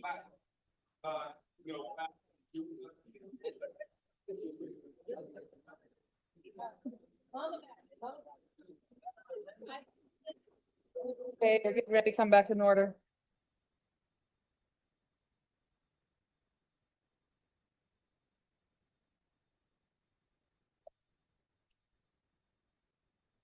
Meeting's back in order. Next up, I believe it's item 4D. Am I correct? That's correct. Oh, sorry. 4D, review of complaint against Councilmember Jennifer Chamberlain. Thank you, and I will explain the procedural posture of this item. A complaint was received against Jennifer Chamberlain from Denise Allison on the 22nd of July. Councilmember Chamberlain has requested that the discussion of the complaint be held in an open session. The council members will discuss the matter as this specifically relates to the role of the council's code of conduct. Council members don't have to participate in the discussion, but this is an opportunity to do so if you would like to. And following the discussion, council will determine next steps or can also take no action. If a motion is made and a second is made, we'll then open the floor for public comment. If at this time there's no action taken, then this item is on for information only and there won't be public comment. But I'd like to first offer the opportunity to speak on the matter to Councilmember Chamberlain. The complaint is in the packet, so you've had a chance to review that. And I would ask that the chair then direct the first comment to Councilmember Chamberlain. Okay. Councilor Chamberlain, would you like to talk? Yes. Yes, thank you. So, council, thank you for the opportunity to do this publicly. This was not something I felt like we needed to do privately. So this is regarding an incident that happened on July 22nd between me and Miss Allison.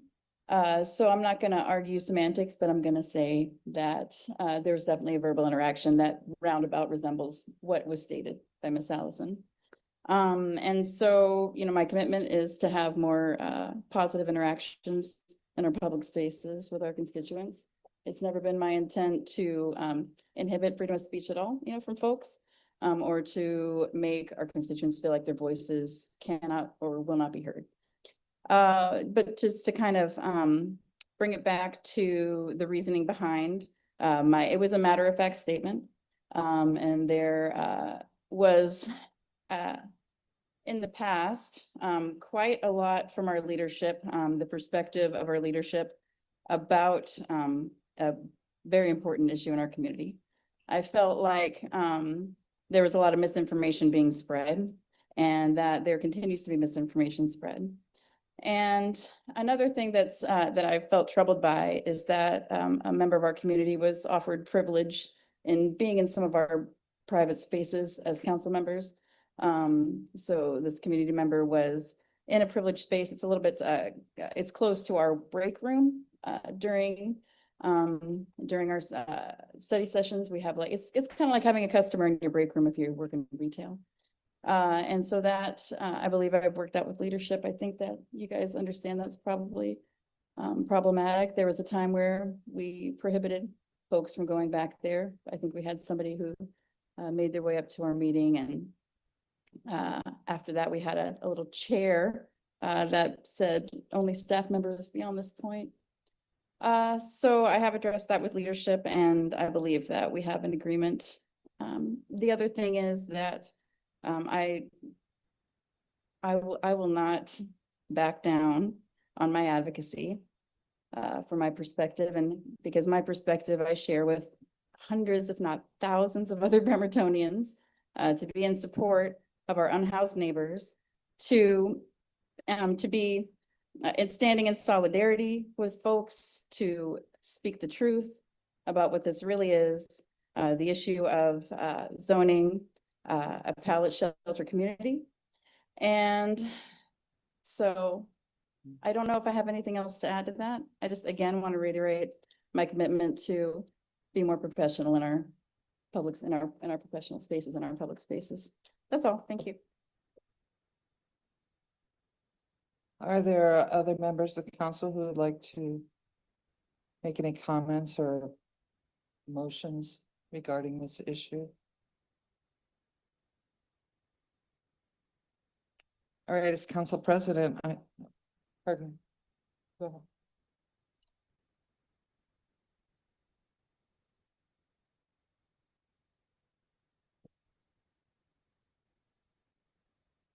This is a very difficult type of situation. Where we're asked to somehow stand in judgment of a peer. You know, it doesn't feel comfortable.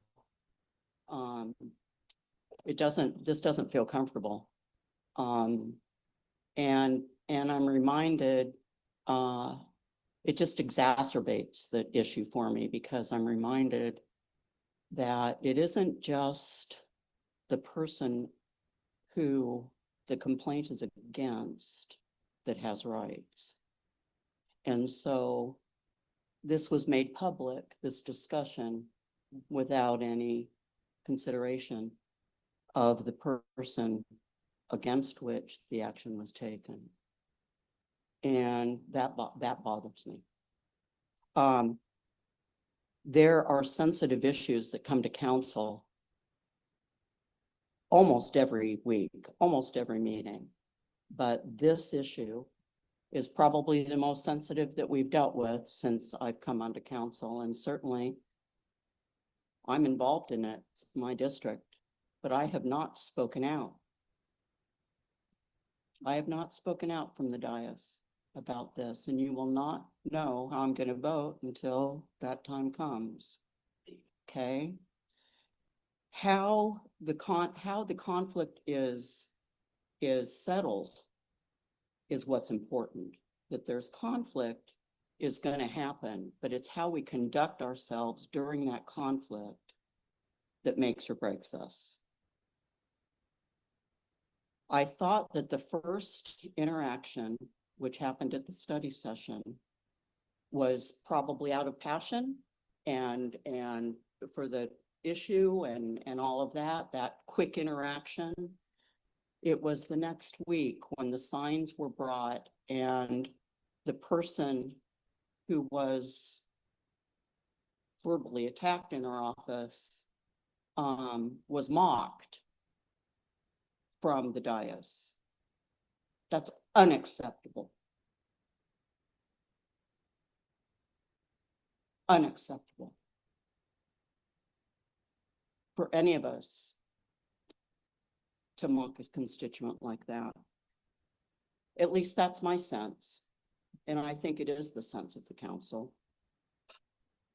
There is no issue, none, including this one, that it can allow us to abuse a constituent, especially in our council offices.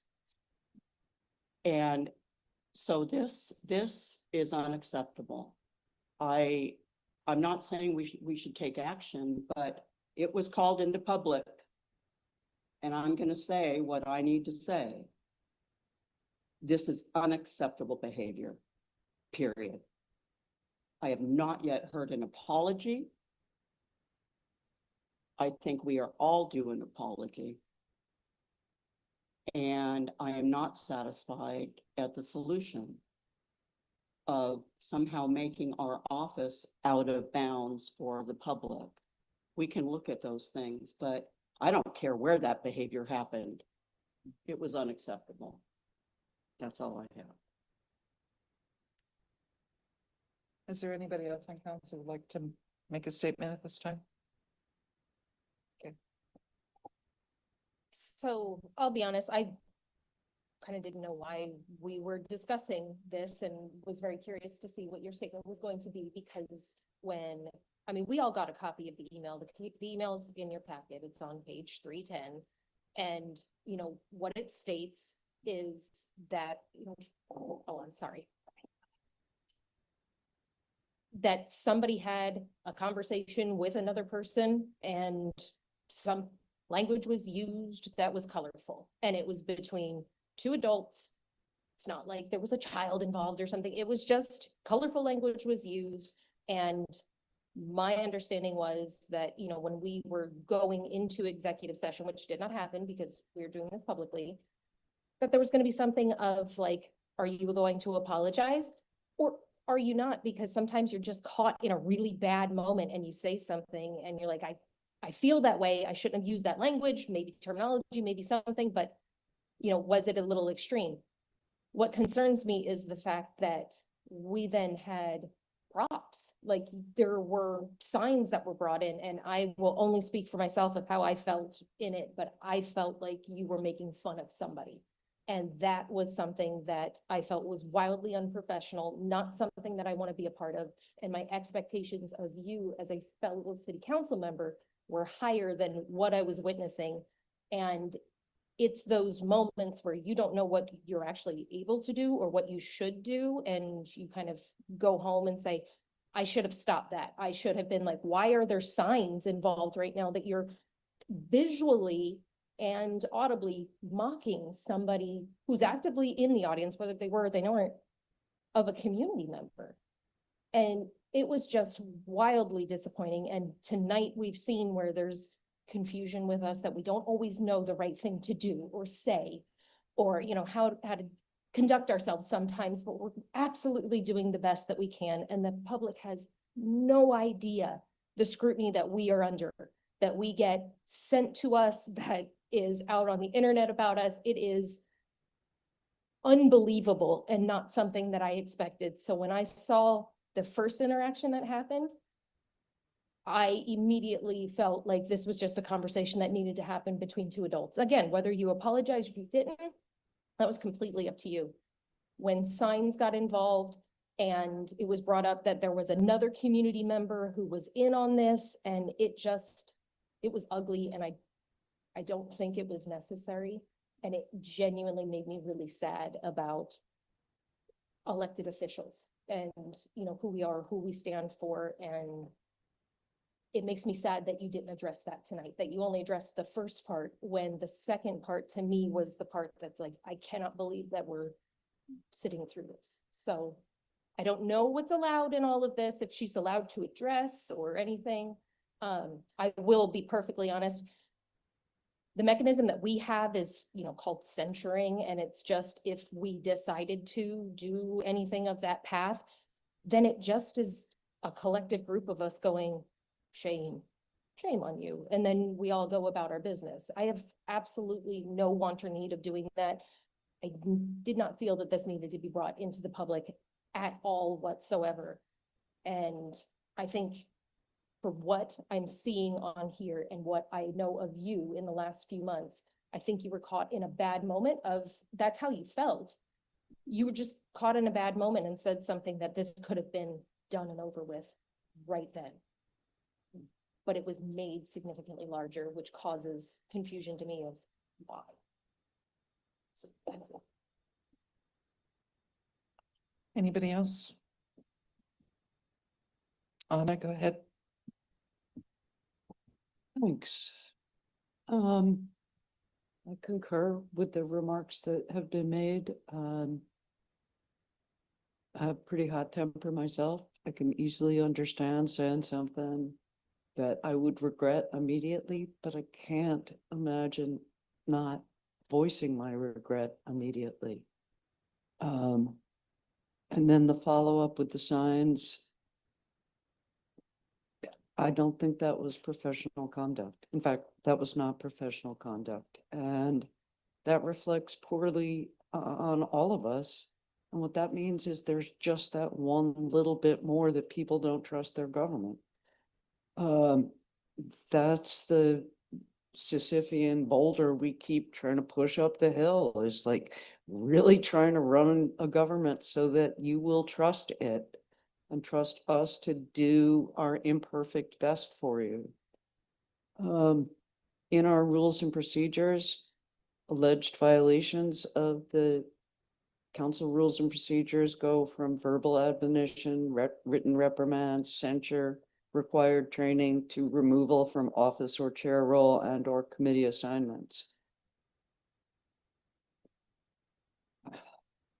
Okay, I'm apologizing for this in advance. I'm really thinking about the good of the council and of the people who live in the city.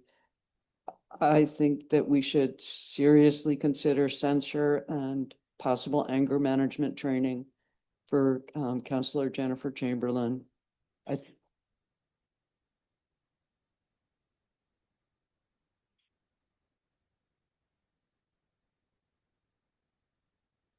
I'm sorry, what?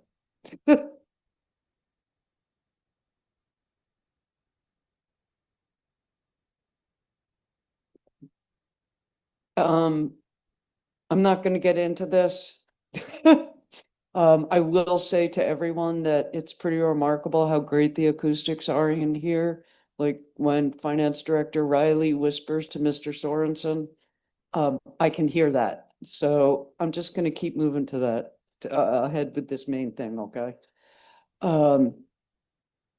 I think that, this was just really out of line. It was over the line and I think censure is appropriate for this action. I'd like to, before I stop talking, I'd like to say that Counselor Jennifer Chamberlain's advocacy for homeless people, for vulnerable people, for those subjected to a regressive tax in the state of Washington has been constant, unremitting, and, you know, really a committed advocacy. But committed advocacy can't be expressed in swearing, in cursing, in using inappropriate language, in putting a finger into the air against somebody. That's just over the line, I think. So I really hope, Counselor Chamberlain, that you will continue your advocacy because I think the better angels of your nature are pretty darned good.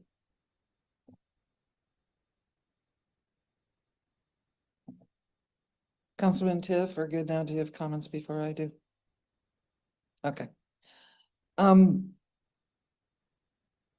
was really upset when I got, or disturbed when I got the email from a constituent telling me what she had seen, what she'd heard, and in not our break room, it was in our office manager's office. It wasn't in. Okay, well, the break room is off limits, although people have been invited back there for snacks during some of our meetings, so it's not 100% off limits. But beyond that, there's a lot of misinformation going on about the proposed shelter. I'll put that out there. There's so much misinformation from all points of view out there. I read stuff that, oh, well, this has happened and that happened, or this isn't going to happen, or council's already decided this. It's all BS until we take a vote. And plus, there's a lot more information that everybody, including council, needs to get. So I can understand being an activist, but when you sit behind here, we're legislators. And I think it's really important that we don't mock people from the dais. I think that I've heard people say plenty of things about council while I'm sitting up here. And in my head, I have a lot of responses, but I don't say them out loud because as a legislator, you can't do that. So, that's how I feel on this issue. If you were in a disagreement with somebody over bicycle licensing, I mean, it'd be the same thing. You can't turn around and mock a constituent in a council meeting. I just don't think that's how we should project ourselves and to act as counselors. That's my full take on that. And I also do think that the format that we have, that unless somebody makes a motion to censure or do anything, that the person who feels she was wronged, who is sitting in the audience, doesn't have any part in this and doesn't get to give her opinion on it. I guess that's the way the law works. I disagree with that. Is there anybody else who would like to say anything? Jennifer, would you like to? Okay. So I want to make sure that and the reason that I wanted to have this public is because there is a lot that we do behind the scenes, and the public wants to know what we talk about. And this is theoretically what we would be saying if we were back in that room, and the public has a right to hear. And what we do as human beings is we learn and grow, and we find resolutions. I know that the sign felt like mocking a constituent, and that wasn't my intent. My intent was instead to address what was perceived by many constituents to be harmful misinformation. And in doing so, my delivery was off, but it's a pretty common practice. And I know you want me to say that I'm sorry. What is hard about apologizing for it is because I don't want to apologize for correcting what I believe to be harmful language that's delivered on to a population. So I'm just being honest with you in that way. What I also want to make sure of is that I don't continue to perpetuate harm. Part of being in a recovery program that I'm in, being in therapy, working on these issues, is to take the information that you're giving me and to learn and grow from it. And I want to hear it, and I want to process it, and I want to do better for my constituents, for the community, and for folks that may or may not even have the ability to vote for us. So I think, I don't know if there's a mechanism, but I would be open to, let's see. I would be open to, I don't know if I'm supposed to do this or not. I'm just going to do it. I'd be open to hearing from the person who was harmed, if that's allowable. I think that I don't want to. If the council president would like to hear from the person, they can be heard from. Yeah. If she wants to. I didn't want to. If she wants to, and I if it didn't is want- not, this is not a call, and that's okay. I certainly didn't want anyone to don't feel wanna like I cause- had to speak publicly, having been made a written complaint. I think it's not a fair thing. You know. Asking that. Okay. So you can have. It's okay. I think you guys can do. Fire her. She Sir. has no business being in here. That's what you guys should look at. Sir, I'm sorry, but That's something in.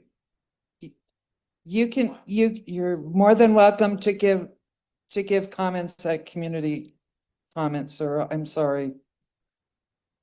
Yes. So, okay, so here's the next step for folks that would like to continue to help me in this process. We will have community comment, and at that point in time, then those things should be shared. Okay. Okay. Yeah, no. Okay, if there's no other council member who wants to make a motion.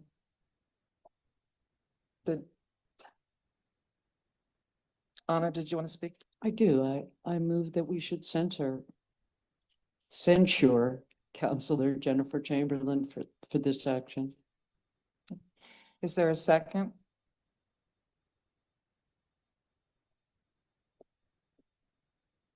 I'm sorry, were you not going to take public comment? Not on this issue yet. ma'am. Thank Thank you, though, for coming up. Thank you, Jennifer. So there doesn't appear to be a second, so then I can't move it to public comments on this issue, but you'd be able to comment during community comment period after the mayor's report.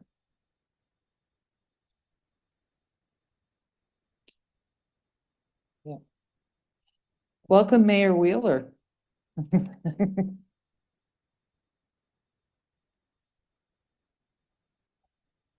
All right, good evening, council.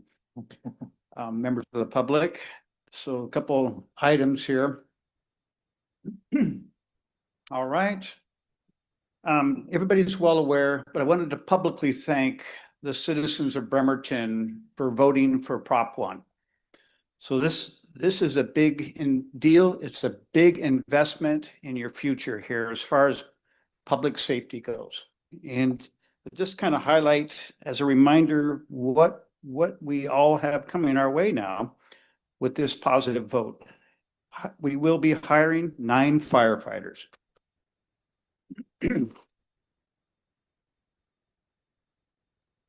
Replacement of 2 fire engines and 1 ladder truck. Critical updates to Fire Station 1, and the creation of a dedicated equipment and replacement and revolving fund to ensure long-term fiscal responsibility. So again, thank you. Thank you, council, for your support. The fun at the playgrounds. Now, this is just a quick recap, and I do want to thank our partners. We, between working with the Bremerton School District, and a lot of folks didn't know that we were in partnership with them, providing up to between 60 and 150 free lunches every day to children in our community. And this was at Haddon and Blueberry Park over the summer. And gosh, I hate saying that we're over the summer. It's like we're almost done, but we're getting close to the start of school. But thanking Western Washington University, where there was not only was there games being played, but there was instruction. And mainly this was about gardening, how to plant and grow and harvest and turn it into food. And so it was just there was families, there was volunteers and families, of course, our Parks and Rec staff, tireless, and special guests. You can see in one of those, I think we have the Bremerton Fire up there. So yeah, great work this summer. Looking forward to doing this again. Next slide, please. All right, so we're talking about some of the work going on to create good multimodal opportunities on kind of main. These are like main thoroughfares. Elmira is a pretty heavily traveled north to south street, and there's some. If you can look up here where you see phase 1 and phase 2, you can see the length of this project's going from Riddell all the way into Sylvan and into the school district property. So I'm inviting everybody, if you haven't heard already, to join city staff and the design team to Blue Ridge Elementary School on August 25th from 5 to 7 p.m. as we begin to finalize that design. This is going to be a huge improvement for that neighborhood in so many ways. All right, next slide. And the month of September is Emergency Preparedness Month. And so we kicked this off last year. Bremerton is the host. And I wanted to kind of reaffirm that we are committed to this fair, and we're moving it from the Olympic College parking lot down to Evergreen Park. You can see it's on September 19th from 10 a.m. to 2 p.m. And when I say we, this is really a lot of hard work from the Kitsap Department of Emergency Management. And this is Kitsap County, and of course, working with our staff. And Bremerton Fire will also be down there as one of the sponsors. And it's just getting everybody dialed into the different things that might happen and how we can prepare if there is a natural disaster like an earthquake. It's important. This will highlight it for the month. You'll see more from me on this, and I invite folks to put this on their calendar and just stand by for more information as we get closer. And that concludes my report tonight, Council. Thank you. Thank you, Mayor. Seeing as this has been a really long meeting, I was gonna move the agenda around a little bit and allow for community comment first. And then everybody who wants to hear our council reports, we welcome you to stay after community comments and listen to our reports. Do we have anybody sign up online to give community comment? It was Jacqueline Reed, but she said it may be in person, maybe in person. Is Jacqueline Reed here? Okay. All right, great. And we're not gonna do the sign up sheet either because it didn't seem to work too well. So just come on up if you would like to give a comment. You have 90 seconds. Thank you. Hi, everyone. I'm Jocelyn. I'm with the Bremerton Prayer Walk, and I also do some stuff with Rock the Block. And I come in here every time, every opportunity to give you an idea of what I see down on the streets, because we've got a pretty regular presence down on the street. And one of the things that I keep begging and asking for right now, because we do not have a shelter for individuals to use, is for us to do a moratorium on this anti-camping ordinance that was passed a few years ago, because what it's being enforced in a pretty aggressive manner for individuals. And I came in here last week and it was so sad because we had an individual that we had just gotten off the streets with a medical issue because of the fact that there are so many medical issues on the streets and nobody can rest. Nobody can rest at all. Like they just keep getting moved around and moved around. And this individual went to the hospital. We ended up losing him. And I'm telling you, this man was a beautiful man. We ran out of resources before we could offer help to this individual. And this world is forever changed because he existed and he's not in isolation down there. There are so many individuals that have hope, that are worth protecting, that are worth, and I understand it's not a fun thing to look at. But people are dying. When we look at the difference between people dying and you not liking something because you don't want to see it, it's a no-brainer on what we should do.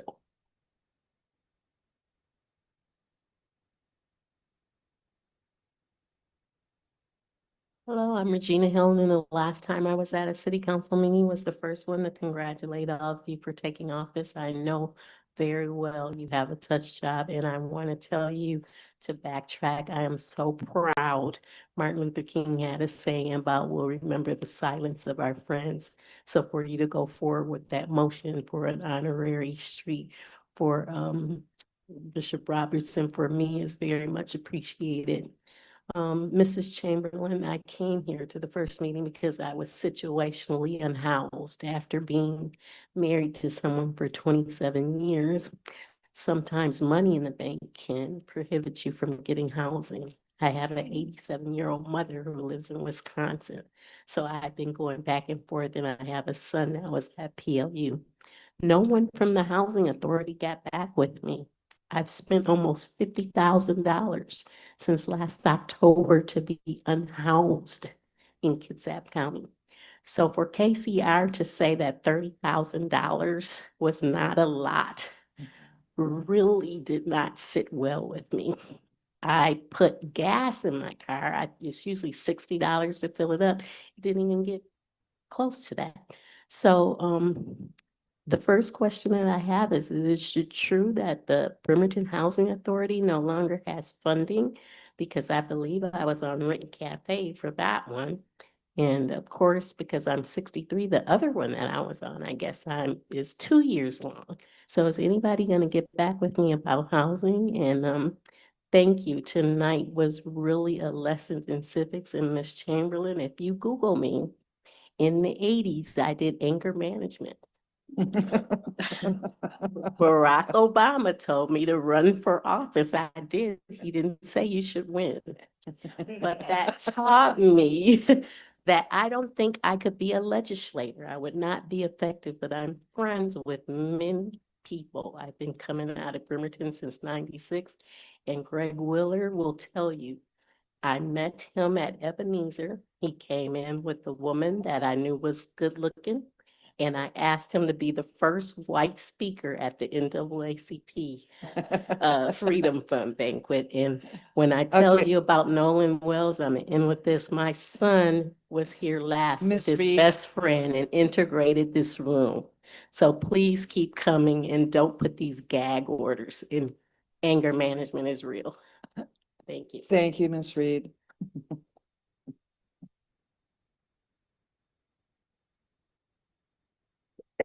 I'm back. Don Michelle Wilson, still live in Bremerton. I actually came here tonight to talk much about what Jocelyn was talking about, because I held that man's hand while he died. I sat in the ICU with him for 3 days. I took his dog.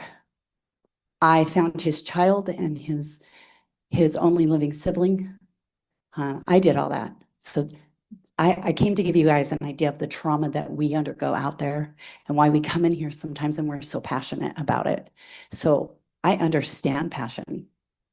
I understand what fuels it, and I understand how we can get a little crazy when we feel a certain type of way about some things.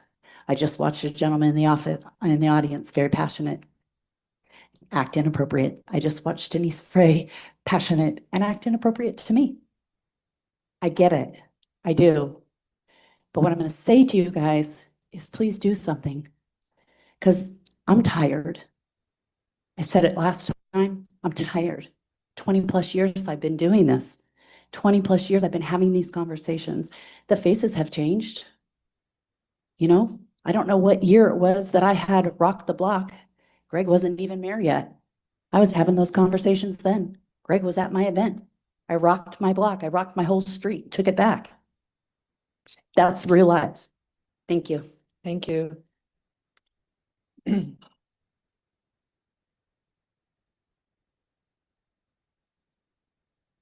Good evening, President and Council. My name is Zachary Martin. This is my second time speaking to you. I've been homeless since 2015, and I arrived in Bremerton in April of 2025. I want to live in a way that follows the law. Right now, Chapter 9.32 makes it unlawful to camp in any park or public place at any time. The city has said enforcement would be based on whether shelter beds are available. I need to be transparent. I am unable to use the local shelters. I am also unable to use Kitsap Transit until June 2027. My only income is EBT. For me, there is never an available bed. That means every night there is no place in Bremerton where I can legally sleep, even if I use a small tent at night and take it down every morning and leave no trace. I'm not asking to live in a park or to stay all day. I'm asking for a legal way to sleep at night. I am respectfully asking you to amend 9.32 to allow overnight rest. For example, from 9 p.m. to 7 a.m. in a designated park or public place, with a requirement to pack up daily. Council already has this power under 9.32.040, which allows camping by director permit. Please give people like me who have no access to shelter, no bus, and no income a way to follow the law and still get safe sleep. Thank you for your time. Thank you.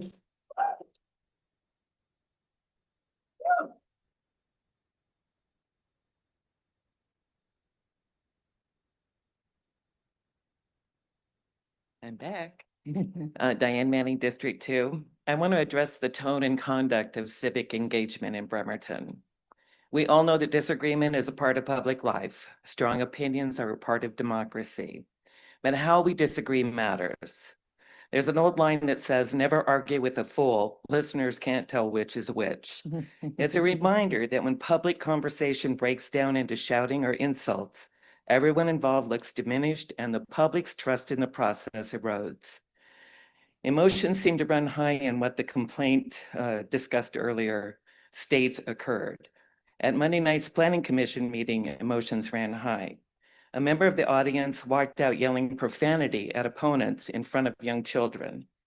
That moment wasn't about land use policy. It was about the example we set for the next generation and for each other. Elected officials carry an even higher responsibility. The community looks to you to model calm, respectful, and professional conduct, especially when discussions are difficult. Leadership means setting the example, not becoming the example. We can disagree without being disagreeable. We can debate without demeaning, and we can show our children and grandchildren that civic participation is something to be proud of, not something to be shielded from. Thank you. Thank you.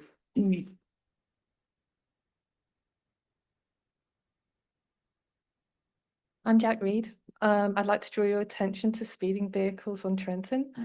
The stretch of Trenton that my home backs onto is just north of the turn at East 11th Street. Over the last couple of weeks, I've been monitoring speeds from outside my home for stretches of 30 minutes to an hour using my speed radar gun during daylight hours only.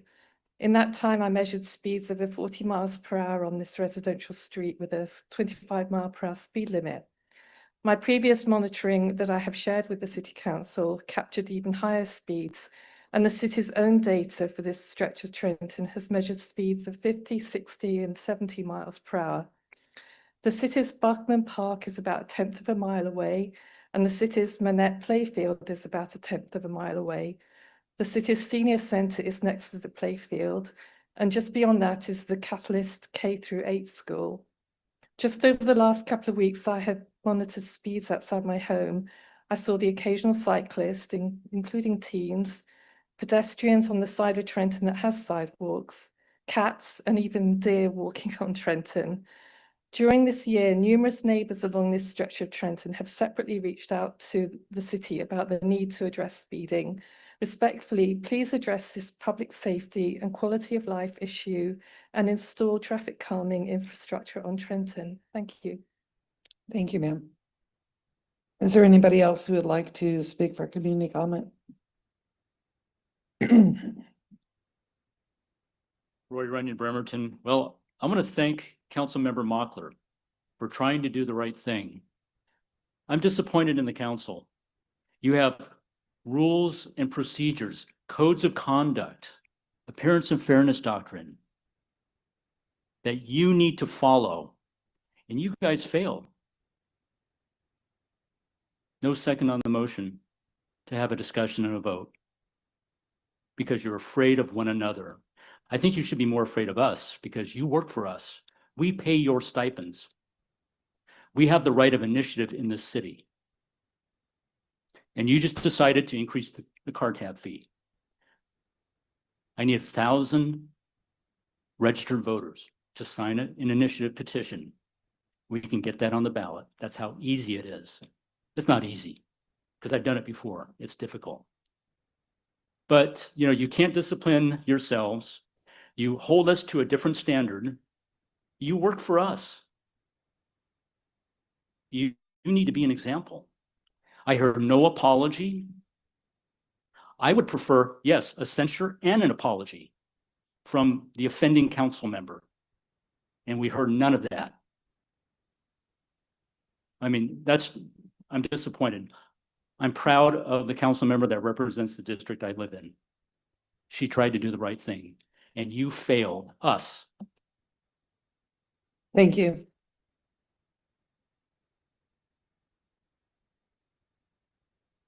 Hi, I'm Mike Simpson. I live in District 6. And maybe we should have done this meeting next month when it's disaster preparedness month, because it's just been a disaster today. Okay. Now, on that note, I'd like to thank my representative for actually representing us and standing up and doing the right thing, even though the person that she put the motion in to censure is probably one of her besties. That being said, thank you again, Councilman Mockler. Now, with without being disparaging towards another member of the council, this is not the first occurrence of this sort of behavior with that particular council member. The way that Judge Tracy Flood was treated when she came here in front of the council, and how she was mocked and ridiculed from the diocese, that was abhorrent. And that council member probably should have been censured then. Now, because you have a pattern of behavior, and that's not the only instance, but since there is a pattern of behavior, it needs to stop. And when you're abusing folks that are in the community, a constituent no less, you should at least apologize at the get-go. Thanks. Thank you.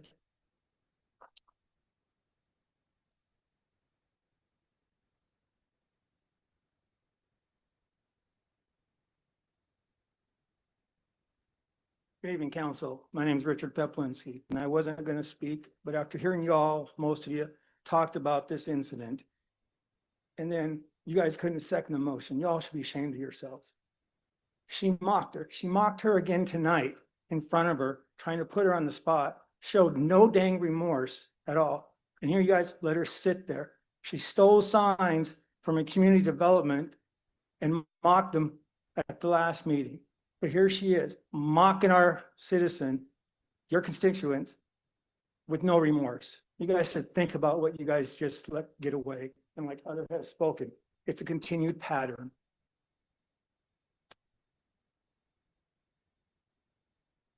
Hi, I'm Paula, and I've said before I live by Lion Park. I had some of these, I had 2 signs in my yard. I live half a mile away from Jennifer. And one sign disappeared. And it's interesting to me that the sign is perfectly in her shop's window now, changed, but it was basically the signs that we made and that we paid for. So someone, and I'm not accusing you, but someone came into my yard and stole a sign on private property that I paid for. And I think freedom of speech is what this is about. Those signs were not offensive and they were not misinformation. One sign was the dates and times of the meetings for the Planning Commission and the City Council. The other sign was about safety for all, including our seniors. How is that misinformation? But that's what it's labeled as. It was not.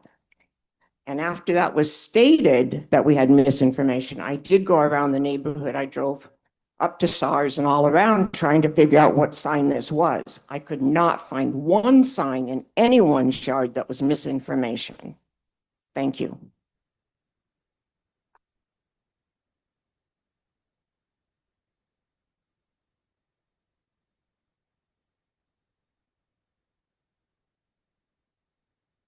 Hi, council. I'm going to do something that drives me absolutely crazy. I'm about to agree with Mike Simpson and Roy Runyon.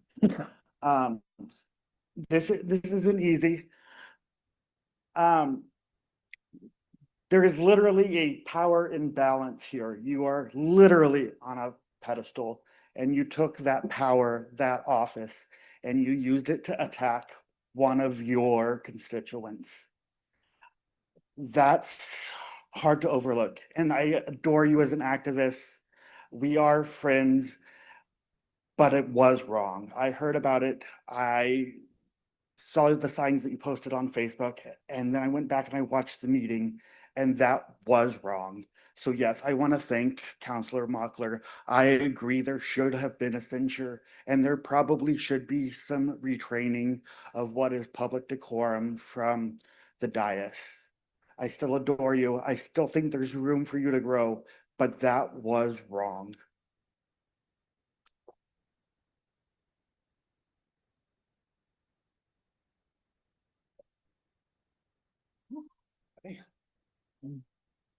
Talk about, my name is Shannon Turner, and oh boy, it's been a night. I'm telling you. I know where you guys sit at, and I know it's not easy. Sitting in those seats is hard. Taking it and just taking it, it feels like, why in the hell? But we do hold ourselves to a higher standard, level of professionalism. I admire what you did by bringing it public. That takes a lot of courage and a lot of guts to do that. What was done is wrong, and I'm sure things will take place in order for you not to. And you said you'll make sure something like this doesn't happen again. So with that being said, you guys are courageous in doing what you're doing, and I commend you for that. And I want to say thank you for that. But I want to end this on a positive note since I only got 40 seconds left. I just want to say thank you for attending the Willow Center, which is the respite center that's opening up on the 27th. So thank you for the attending, and thank you for bringing the collaboration of a drop of hope to Bremerton, to the county. I mean, this and showing up and says a lot. And now we do have hope. So when someone does get released from the hospital, they've got somewhere to go to get that treatment and hopefully keep them from returning to the streets. That's what this is, and that's what this does, and that's what you guys did. And so for that, I just want to say on behalf of PCHS, thank you. And thank you for attending, especially you guys too. Thank you. It means a lot. I'm done. Thank you. Is there anybody who hasn't spoken who would like to speak? Okay, well, I'm happy you're still all here because now it's time for council reports. I know you've been waiting for them.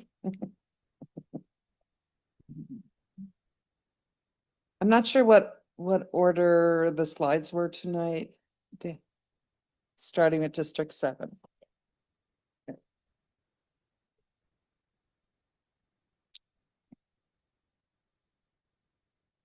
Okay, good evening, everyone. I had the privilege to attend the PSNS and IMF change command ceremony last Friday, where Captain J.D. Crinklaw was relieved by Captain William Sumption. And there was high praise for Captain Crinklaw and the work that he managed during his tour, and confidence that Captain Sumption will continue that. The one noteworthy comment I wanted to bring forward tonight, in addition to just those gentlemen and their command tours, but there were 3 admirals there, a 3-star and a 2-star, and in their comments regarding the work of those commanders, they also praised Bremerton as the community supporting PSNS and IMF, and they also commented that the upcoming construction in that footprint, which Captain Sumption will at least start to oversee, represents the largest Navy construction project and largest military construction project in the history of the United States Navy. And you think how old the Navy is and all the bases and whatnot have been built across our nation, that's a pretty large commentary about what's going to happen next door to us. So at any rate, it will start soon. And it just was remarkable that both of those admirals chose to, 1, thank Bremerton for our undying support, and 2, bring up that particular construction project for the future. So thank you. Thank you. Councilmember Mockler, would you like to give a report? I would, yeah. First slide, please. Thanks. Next slide.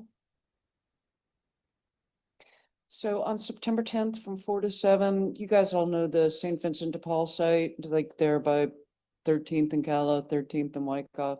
So at the food bank, which is 1117 North Callow, Joe Crane of Star of Hope is going to talk about this extremely large project for which they, oh my gosh, finally have the money. So I hope you can come. I can't tell you if there'll be snacks. I'll try and bring them. Next slide, please. Is that it? Okay, then take down the slide. Thanks. You all know that, like, back in March, the mayor determined that he wasn't comfortable with my having a key to the Public Works building. I've been looking for a town hall venue that's in District 6. Yes, I have found one. It is the Subway Community Room up on Kitsap Way. You guys all know the Family Pancake House. It's right down there next to the licensing place, where you will soon be paying $20 more per tab.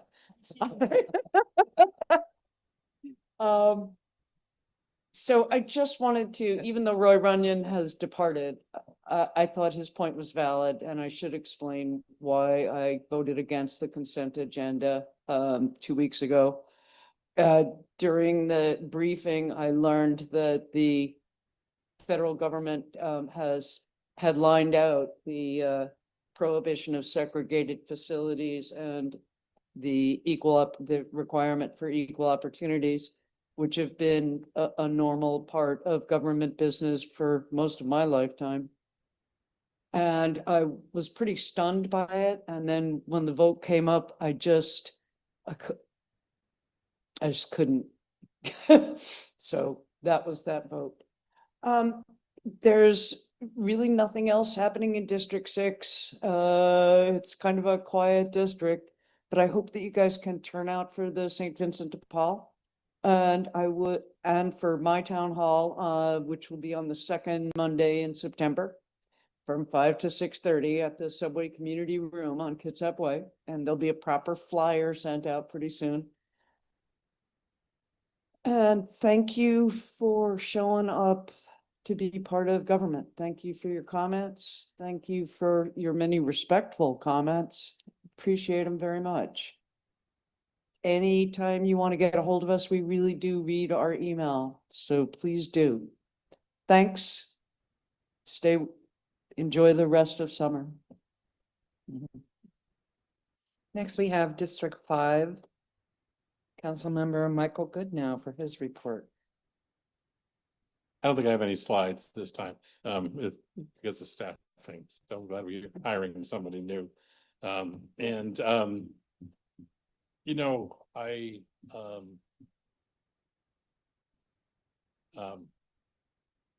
sorry. I really would like to see the council as a whole operate with more grace. I think it is not a one-time issue. It is not just the folks we're talking about tonight. I think our country, so we may be lagging that, but we just need to be kind and we need to move with grace. And this is something I've felt for a while, and I feel like I've voiced my opinion on this. And you know, we put the time in to come up with those rules, and we're not following them, and it disappoints me. And it's kind of why I stayed out of the conversation. So a wise woman once told me, "Don't make your own news," and I really hold that pretty close. So I'm just hoping moving forward that we can all just be kinder and move with grace. That's all I have. Thank you. District 3, Ms. Camarada, do you have a report? No slides, just an update. I've been going out, I think I brought it up the last time that I had made a survey to small businesses. So I've been running around doing that in the downtown section so far. So I, even before this meeting, was running around picking up surveys that I had dropped off for businesses. It seems like it's well received.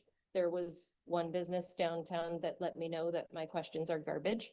So that's going to be a fun Easter egg for everybody to find when it's publicly out there, where I was like, oh, that's nice feedback. Thank you. So it has been nice. It has allowed me to stop into every business. I've just been going to businesses that I may not have general business to do in, such as the auto collision place. So now I've said that out loud. So it was kind of fun. I've got to meet new business owners that I had never met before, and I'm just very grateful for the opportunity to go out and meet everybody. And thank you so much for taking the time to fill these out, because it's a full page of paper, both front and back. And it was the questions that I came up with, and I have to apologize to everybody as I handed. I'm like, I've made this in my house. These are just my questions, but they have been amazing for the most part. So I just really appreciate everybody. That's it. Good job. District 2, Vice President Fry, do you have a report tonight? Yeah, I think I've got one slide, kind of duplicating the mayor's, it's exactly the same slide. So we won't be redundant. I'm sure I'll see you there, Mayor. It is a good time to come together. The Bakis are going to be there, and I think Greg Nance is going to be there. A lot of people have worked hard on this for a long time, so people are coming together kind of to celebrate, not just to hear more about it and give input. So please try to join us if you can. And then I want to just end by making some comments. I think when the 4 women were first elected, we came into council and we were going to change the world, you know, and none of us are shy. And all of us were activists in our own ways and still are in our own ways. And it is an important part of evolution because at the end of the day, it's not about us. I worked in domestic violence for almost 40 years. I didn't own that issue. It's not mine. It's not mine. And how we conduct ourselves in this, we are stewards of this work. I've misbehaved. I've misbehaved plenty, you know. You call me on it or sometimes you don't call me on it. Censorship is a huge deal. It might not carry a lot of impact to many, but I'm going to say publicly, the last censorship I remember was Richard Huddy, and he was behaving inappropriately with minor age girls. Okay. That's a tough choice for me to make, to then censure a council person tonight. So all of that is combined in our thinking about this. And I was that close because of how serious I feel about it. But I couldn't make that final move because of the context. I was involved in that earlier complaint. I was involved in that reason why he was censured. And I don't feel the weight of that this time.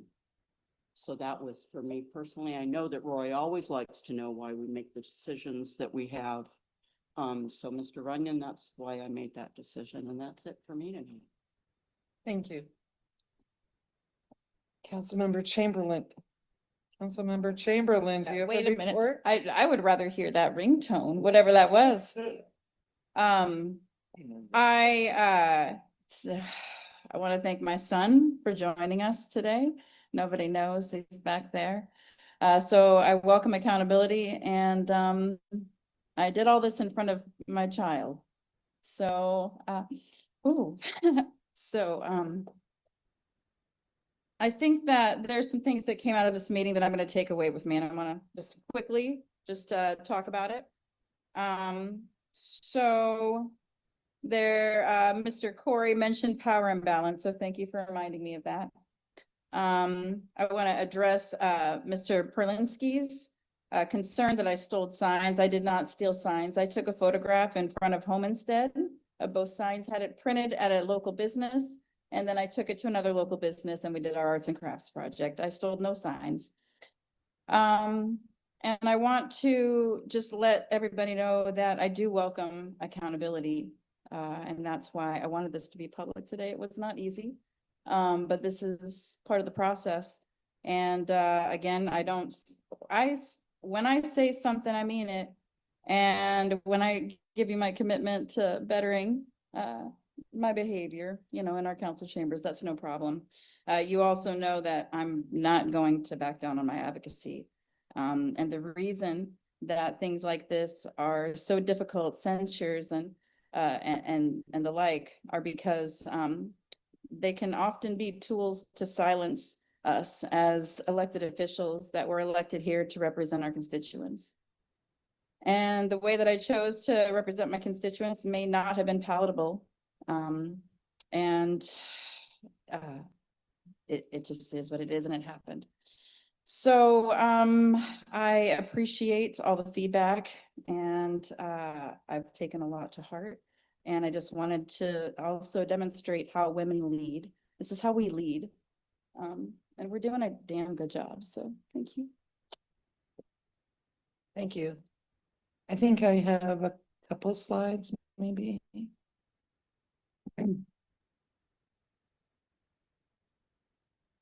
So Doc Love the Kids Day is coming up, Saturday, August 22nd, noon to 3. It's a great event. They still need volunteers.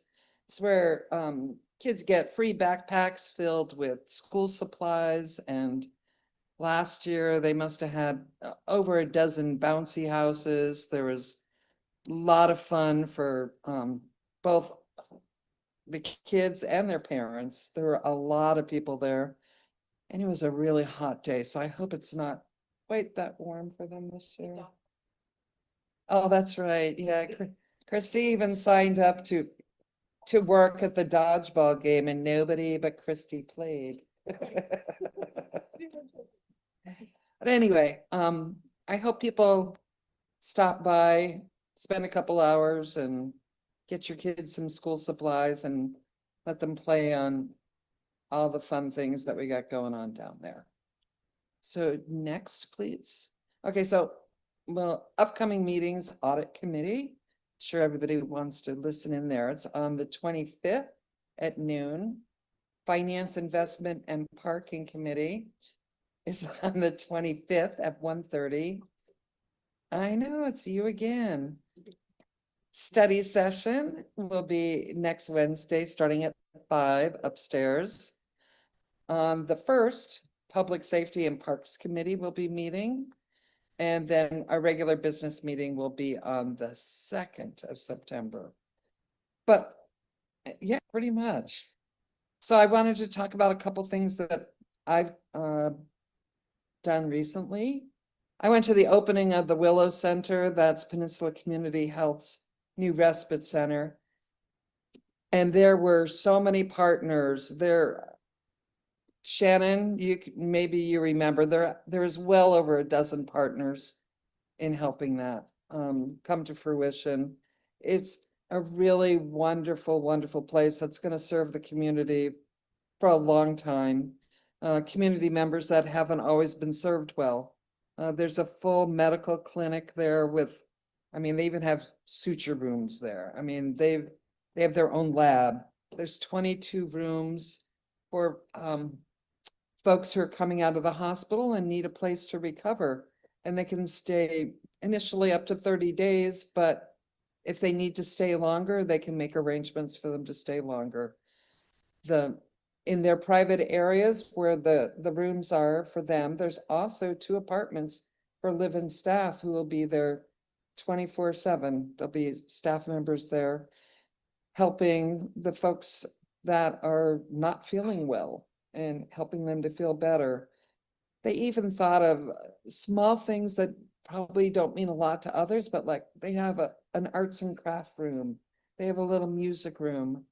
And then one of the coolest things they have is a rooftop deck that is all fenced in with comfortable patio furniture. So somebody who's recovering from an illness or injury can walk up there at 2 o'clock in the morning and look at the stars if there isn't too much light pollution. Anyway, it's really a wonderful, well thought out facility that they traveled all over the country looking at different facilities to get ideas. And now other people are coming to look at the great work that they did.